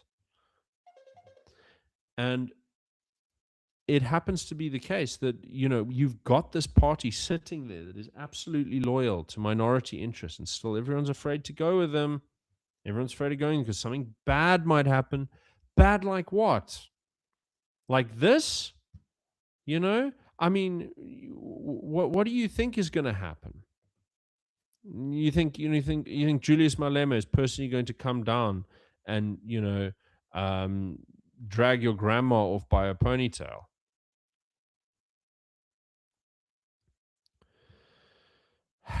I mean, look, I don't know what to tell you about all of this, but it's really bad. So I mean, look, here's the other big local story that we have to deal with. And this one I just have to read because actually, honestly, this is the one that only David knows about, and I don't know enough about it at all. Right. So unfortunately, I'm just going to have to read this from you. Overstrand Municipality is a local municipality in the Cape situated along the Atlantic coast. Because blah blah blah. Why do you have to? We are going to have to reduce these introductions. What interests me is that the Overstrand municipality approved the transfer of 4-hectare plot of land known as ARF279 Fisherhaven to the provincial government for 100 Rand. The land situated on the school street was handed over to the Western Cape Department of Transport and Public Works on behalf of the Education Department to build a school. So, when Fisherhaven was planned in the mid 90s, this land was earmarked for a possible school. Yes. Many homeowners were assured at the time that the likelihood of such a development was minimal. See, now, like, you've got to love that move. You've got to love that move. Absolutely fascinating. So, okay, you've got retirees and pensioners who invest in Fisherhaven because it's like, quiet and safe. And then, so yeah, residents in the lower block between China Marais, Protein, and Kierboom streets were informed via WhatsApp that construction of the Fisherhaven Academy would commence without consultation. Earthworks began immediately following a single meeting that focused on timelines and did not address residents' substantial concerns. And then, okay, so they work 24 hours a day to make sure that they can complete the project before objections can be raised. This is a common feature of DA area developments, is that they will massively rush construction projects in order to make sure that it can become a fait accompli before I mean, the DA encouraged the violation of building codes, and so on, and consultation procedures, because they absolutely can't stand the NIMBYs. Now, I like the NIMBYs. Now, yeah, you can say that we need more construction of this, that, and the other, but I like the NIMBYs because, generally speaking, when the DA plans to put a building somewhere, it's not actually needed. It's usually to grease someone's palms somewhere. You got phase two of the development, which proposes expanding the school to over 1,000 learners, is highlighted concern. So they're going to have the learners outnumber the local residents in this village, but they're not going to bring it from like the neighboring community. They're going to like quite a far away area to get um, lower income students to come to the area. And now, because of the complaints of the local residents, you got the land party coming in with machine guns, saying we're going to escort the kids so that they're not attacked by the old folks. Like, it's the most bananas like shit. So it looks as though the overstrained municipalities betrayed them for 100 rand. Who leads the municipalities? The DA. So they celebrate the Fishhaven school launch. There's no place for they're not the places are for newcomers, right? So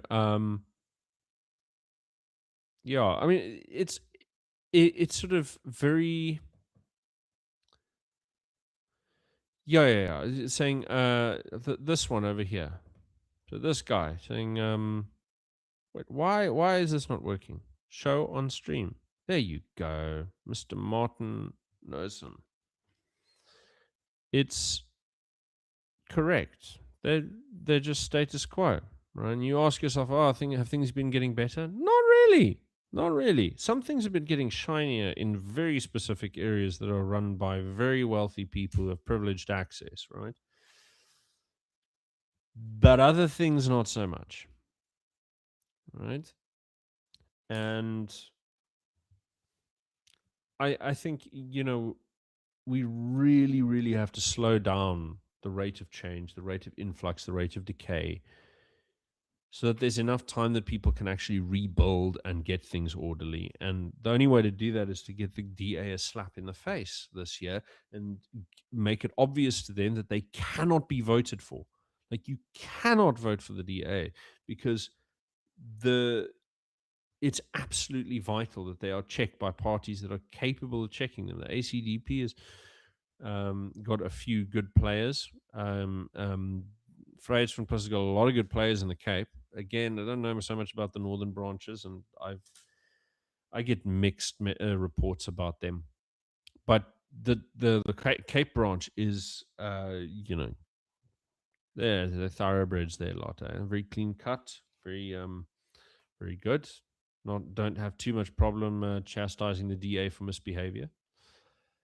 And as long as they're leading, they should be okay.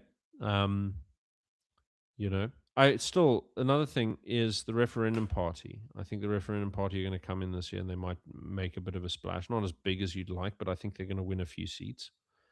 Um, the Cape Independence Party stand to perhaps win an extra seat in council, I think, but I don't think it's going to be a big, huge deal. I don't think they're going to see massive increases. The main vehicle for Cape Independence at the moment is still the most viable one at the moment is Vryheidsfront Plus, and then you've got the issue of how high a priority they're going to make the referendum process and all of this. Fortunately, what's happening with that regard is that the DA has been forced. So Kaapse Forum, it's led by Heinrich Weingart. He sort of pushed the Constitutional Court to say to the Parliament, okay, you have to reform the Referendum Act to align more closely with the Constitution. So there's a new Referendum Act coming in under an elections law amendment bill. And this bill is going to make it so that premiers can call elections. So Alan Winde will no longer have any excuse not to hold a referendum on key issues like police devolution or what have you, right? And they already agreed to hold a referendum on Cape Independence. So I don't know why, I don't know. That's going to look very funny, them breaking their promise on this matter. Um, but it's also going to be very difficult because it's going to be a process. It's going to be a process even more fraught than Brexit, because Brexit wasn't making an independent country, although there's some features of state integration that were certainly present. What it is going to involve is you're going to have the DA in charge while you are negotiating a new dispensation. That is going to be very, very difficult and dangerous. Unfortunately, it has to happen. And they're going to delay it as much as possible. But I think there are various ways of cornering them and forcing them to do this. And I think this coming election, at the end of this year, should give an indication of whether or not people are ready to let go of their fears and sort of vote strategically and force force the DA to be held accountable. And then, look, again, I understand if you need to hold your nose and you don't like some of these smaller parties for various reasons.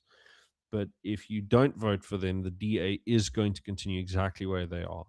And there are a lot of things that they're doing where, here's the phrase that you want to remember, is are they reforming the system, or are they managing decline? Are they reforming the system, or are they managing decline? That's it. And DAs manage decline. They are managed decline all the way. That's what it is, just managed decline. And the phrase from Plus are pushing for reform. They're pushing for change. And even if they don't get the Cape Independence stuff on the go, the very nature of the proposition that they offer politically, of talking about self-determination, minority rights, and all of this kind of stuff, puts pressure on the DA to actively reform as opposed to just digging in their belly buttons. So there are a lot of things that can be done now, and there are a lot of things that we need to sort of take into account.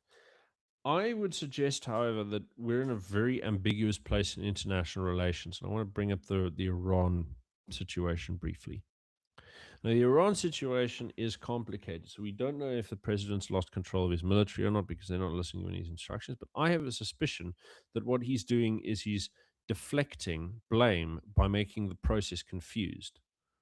So he's going to pretend that he learned about it late, and then he's not going to issue the instruction proper through the right procedural channels. And then he's going to say, it's not my fault that the generals aren't listening to me, and so on. And so what he's giving is he's trying to slow the process down, because that's what he does. Ramaphosa likes to slow all the processes down so that he gives everyone a chance to move away, and no one has to look bad and no one has to make difficult decisions. I think this is what's happening with Iran. Now, the interesting thing over here is that so they're trying to actually broker this non-aligned statement. Yes, I think it's quite correct that they're not really non-aligned. But to some extent, they have to behave as if they are non-aligned, even if their wishes are in another direction. And they can't help it. So here's the thing. As we said before, we're getting removed from the grey list. We're getting removed from the anti-money laundering list. We're getting moved from the we're getting accepted into AGOA again, despite not really qualifying. Bit of a grey area. So everyone in the West is saying, actually, you guys are fine despite holding naval drills with Iran. What does this mean? What does this mean? There've been, remember, there were threats against South Africa. Oh, we're going to sanction your leadership. They had until the 3rd of January to table this, to vote for this in Congress, and they didn't do it. Right? America and Europe are not going against Ramaphosa. They're not doing it. They're going to let this mess sort of simmer and sort itself out. It is entirely up to us to fix this problem, not America. The idea that America is going to come in and swoop in on eagle's wings and save you and kidnap the president, it's not how it is. I mean, perhaps it's a product of bandwidth. Perhaps you could say that they're too busy with Ukraine and Israel and Venezuela and Taiwan and Cambodia and Nepal.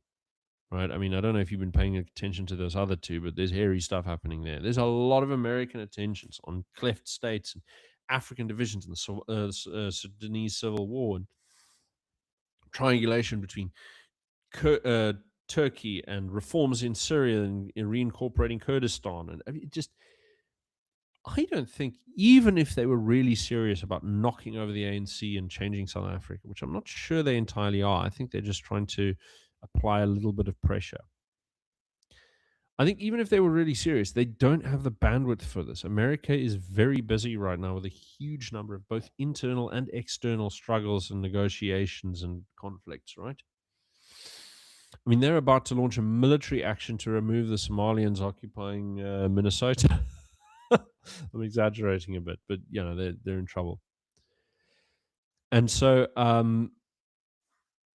yeah, I think we're very low down on the list, and they're not really going to try and do much when they do get involved. I don't think so. The idea that you can rely on America, or that you should care what's happening in America beyond, are they looking at us? Yes or no? You should be very cautious of this. America is very interesting, fascinating country, very great country in many ways. But the idea that you are important to them in any kind of special way is nonsense, and you should forget about it. Okay. And there's a funny sort of thing, and people talk about, like, in America, they have this whole thing, this America First movement, right? And you got a lot of guys chatting about, they're not putting Americans first. They're putting some Americans first. They're certainly putting a section of the elite first, and they always have, and they always will. And there's not much change in foreign policy before and after Trump, not substantially, not even tangibly, if you know where and when the policies are made. Some of the policies that Trump is putting into place now have been talked about in the Rand Corp for 30 years. They've been passed around, they're part of the Wolfowitz doctrine. The idea that all of this kind of, I mean, read Zbigniew Brzezinski's Grand Chessboard. It's like all of this stuff is old establishment stuff. And all they're quibbling about is his political style, not the substance of the changes that he's making. Right? That's what's ruffling people's feathers. And they're learning to live with this stuff, right? This hard power, just in your face, devoid of any niceties stuff. But you think, okay, well, America and Europe are going to split or whatever. And I don't know if they are.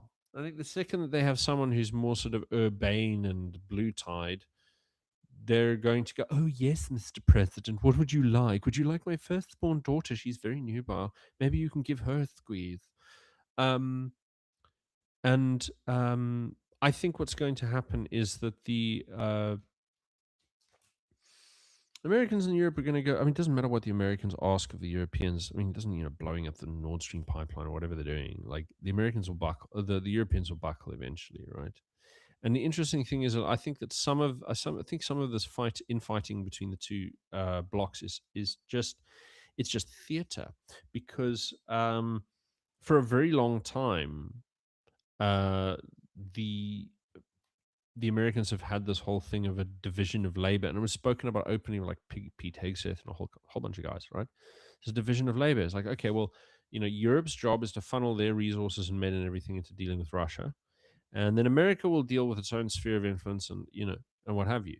So you've got this thing where you're sort of you're getting you get it, this whole Trump thing of like, they're not paying their fair share. I think a lot of his policy talking points, even if some of them are consistent with things that he said back in the 1980s, right, where he had this criticism of offshoring and this whole kind of stuff that went on back then. Even if some of his criticisms and policy positions are about the same as they've always been, right, so is the United States. And I think that Trump has actually picked up a lot of nuance and detail from being educated by the deep state, that, or to put it in normal, like, sort of reality terms, the civil service. The civil service is educating him on, here are our priorities, here are our strategic objectives, here are the things we need to be thinking about. Go over there and do this, and then here's an opportunity, whatever. And they know how to feed and work with him right now. I mean, these are people who've been working through multiple presidencies. They've dealt with different personalities. They've dealt with different crises. They can handle it. And the idea that we're going to come to them and tell them what we're about, they know what we're about. They've seen our country, right? And this is the thing that all of the people who went over there in the past year were told. All of them wanted Trump to help them out in some vague way. They couldn't really be sure. Didn't want to ask for money because, shit, you know. Don't want to ask for any kind of like direct sort of leverage. Oh, we want exactly this reform. We've prepared a bill. It's on the parliament floor. Blah, blah, blah. But what all of them were told, whatever they were, is we support you. Great, go do it. So we've got to bloody do it. That's what I've got to do it. Okay. So this is the thing. Forget about America. America's not going to fix your problems. Okay. They are not ramping up pressure on the ANC at all. There's no sign that there's anything like this happening at all. Do not be distracted by what you see on News 24. Oh no, President Trump said ABC XYZ. But gird your loins. It's not, nothing's happening. Nothing. Okay. We've regained all of the things that America put pressure on us before, and it wasn't by Trump, it was by Biden. Biden put this pressure on us. All of this grey listing stuff. Right, okay, not that Biden was actively involved in anything, but his administration, right? Blinken, whatever his name is. And this is what we got. We got huge amount of pressure. Trump comes in. Now we're getting all this blustery rhetoric, but the real pressure is being lifted. So what's really going on? Who knows? Right? I don't know what's happening behind closed doors. All I know is don't count your chickens. Don't think about this as just don't think of America that way. They're not your saviors. And may I remind you that America is, again, they're not looking after your interest. They're looking after their interest. When they come into your country, they are going to want things and they're going to take it. Now, here's the thing. If we want Cape independence or Zulu independence or whatever, right? Even on Afrikaner enclave separatism, if you want any of those things to go forward, you have to have the Americans understand that it is in their interest for you to do this, right? And you have to not stand in their way if they want something. Okay. But I think South Africa is unique in that this is a place where nothing matters. There are certain things that are irritating anachronisms. So, like apartheid, they're like, okay, we don't really want that. They decided they didn't want that when they started supporting decolonization policy from about 1960, 61. When Kennedy came in, they started sort of promoting works,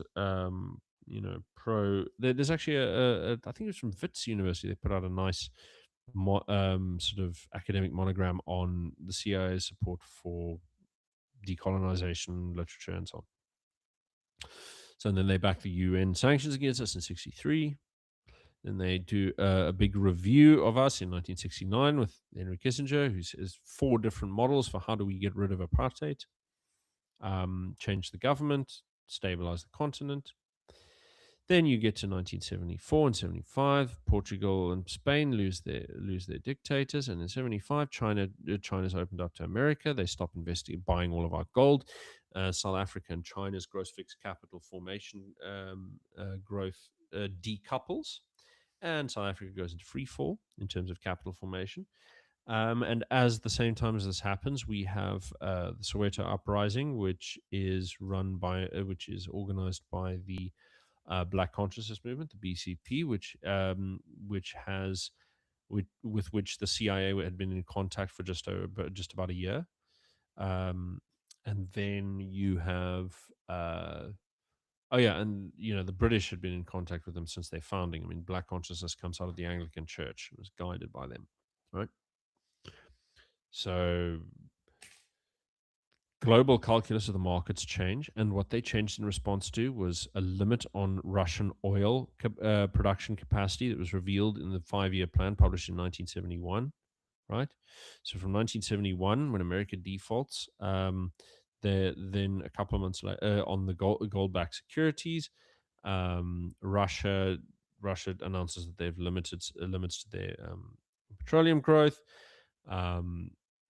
America is just realigning according to what's happening in Russia and China, and we are an ancillary calculation that that the administration doesn't want because they're trying to promote the idea of a progressive world and they're selling an alternative vision to the United States. So we had to go for propaganda reasons. It's like that simple, right? We can't. The America cannot be seen to be backing us while they're trying to fight for, equal rights in the South, right? And you got to remember, even Richard Nixon, Mister Arch, racist, reactionary, blah blah blah. No, 1957, he was actively campaigning against segregation in the South, where, with his legendary work ethic. So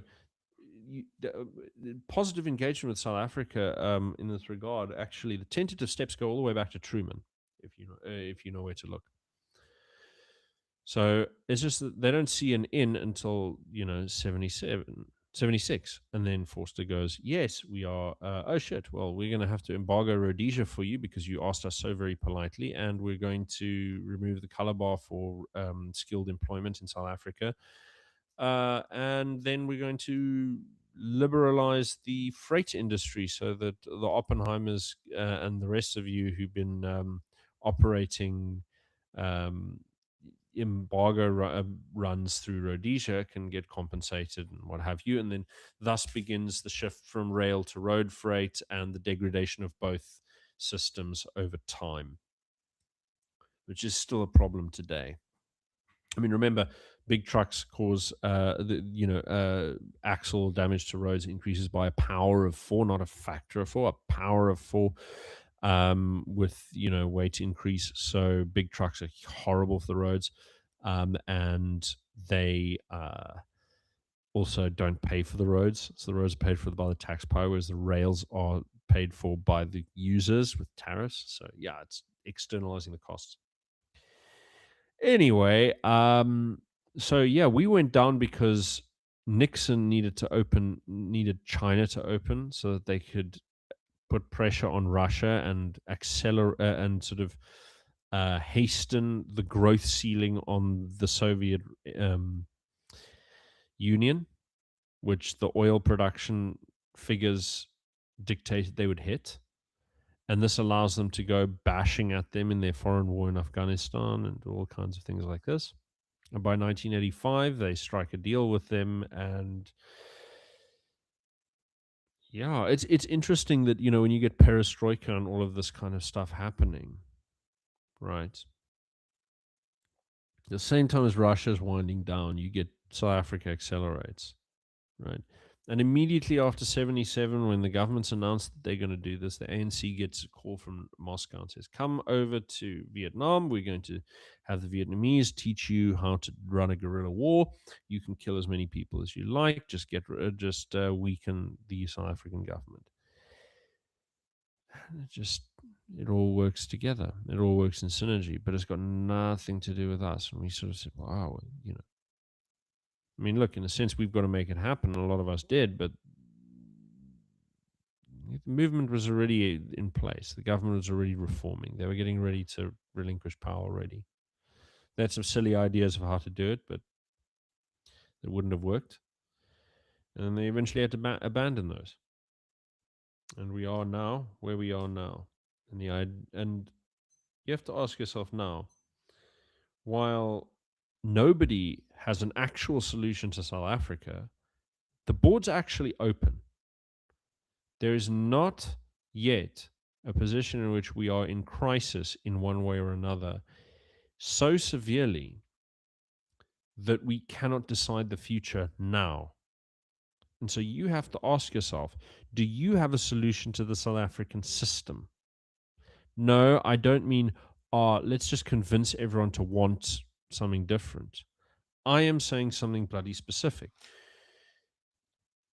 Unless there's a huge bailout intervention from the international system, we are going to hit a fiscal cliff in about 10 years. Okay? So 10 years. That's a safe bet in my remark.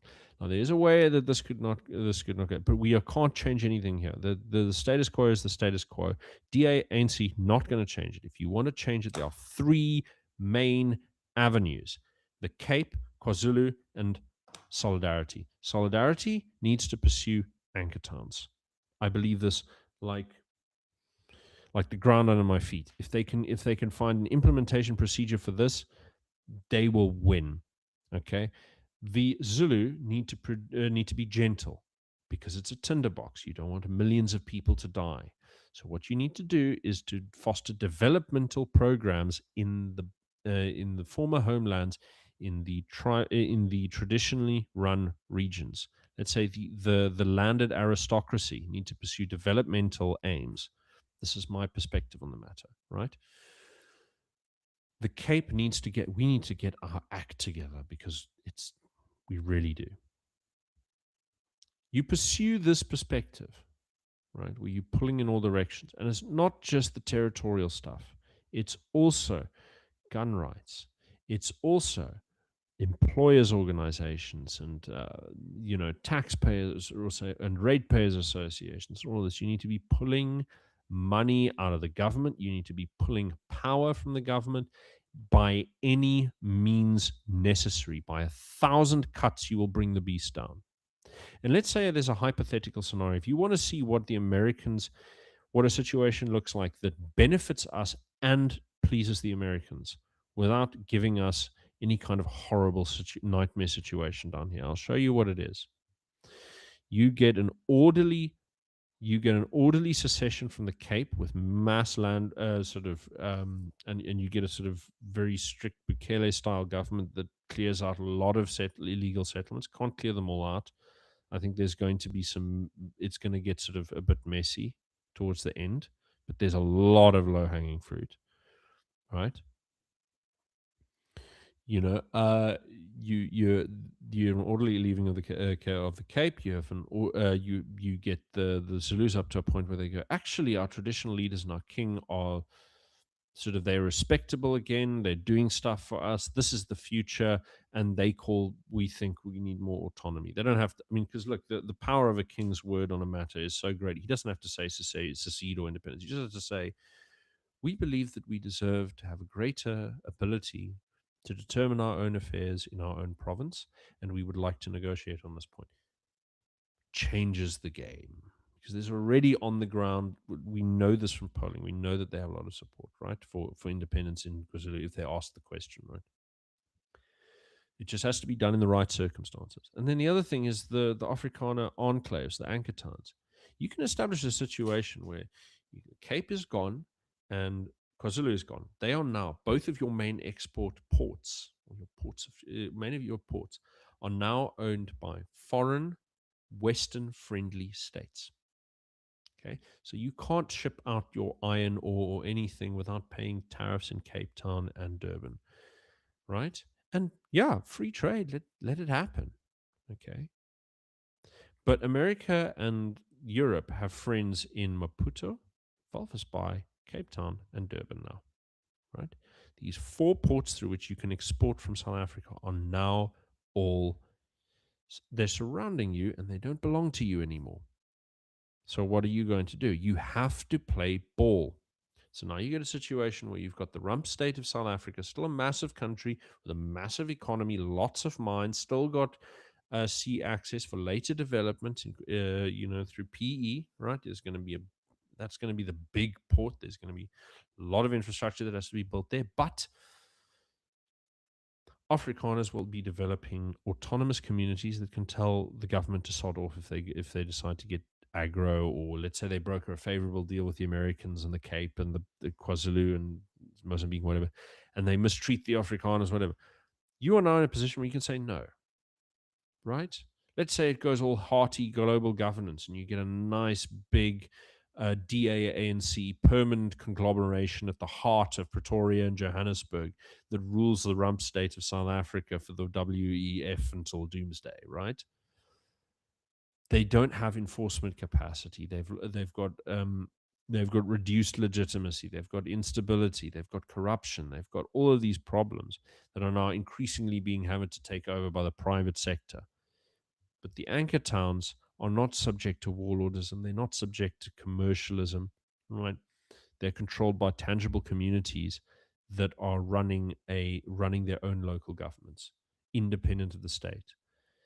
And they'll be able to broker negotiations with the state for rates and taxes and things like that. And they'll be able to say, look, you're going to enforce this wherever you like, but not here. Okay. And that also includes global governance policies. These enclaves will be able to say no to pretty much anything that the UN or the WHO or anyone tells them to do. And so, if you want to live a cozy middle class lifestyle amongst the vineyards and an urbane sophisticate, you come to the Western Cape. And if you want to, have the beautiful green rolling hills and a little bit of chaos, but things moving fairly smoothly due to cultural homogeneity, you can go sit in KZN. And if you want to be a frontiersman where things work, but you can do more, you can live more freely, well, then you move to an Afrikaner enclave, and that's the future, right?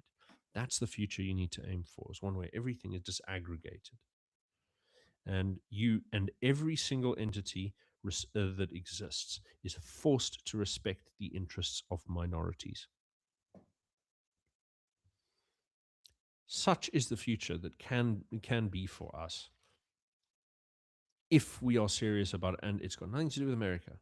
America has already said they're willing to recognize whatever happens, and go ahead, do your thing. You give you the diplomatic backing you need because we've already declared your state to be full of illegitimate bollocks. So if you guys come up with a solution, that's gravy. But right now, nobody sees a solution because we are not getting our act together. Okay? And until then, they're willing to let it float, and then they'll fudge a solution when it arrives. I don't think we need to wait. I think we need to get our act together and do things. And I think people should be pouring their volunteering time into Cape Independence Party, or I have to be honest with you guys. I'm not. I much prefer Phil Craig's management style, but at the referendum party. But also, Frederick Plus, give it a go.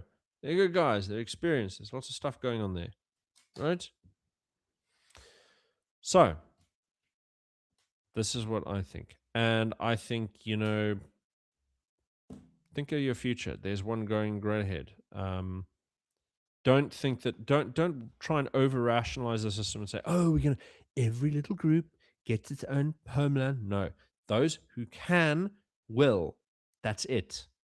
There's no reform from the center because you are not in that club. You are not in that club. You don't get to play there. You are here and your arm is this long. Your arm is not this long. It's here. It's only so long. You can reach onto this shelf. You cannot reach onto this shelf. Okay. So we have to be aware of where we stand in the world. And so we can reach up to our provincial level and we can reach up to our local level. Okay. We are not bigwigs. So on that note, I'm going to just, sign. I'm going to see if you guys have got any questions. I'm going to give you like 2 minutes to ask them because you haven't been asking. And then I'm gonna go. Okay, you guys. I answered the Groenewald thing. Little commenties. Leonard. Oh, that is Leonard. Okay. Okay. Well, no one's got any questions. I will be seeing you guys around, and we're going to be doing this bit more regularly, like clockwork. See you soon. Thank you and goodbye.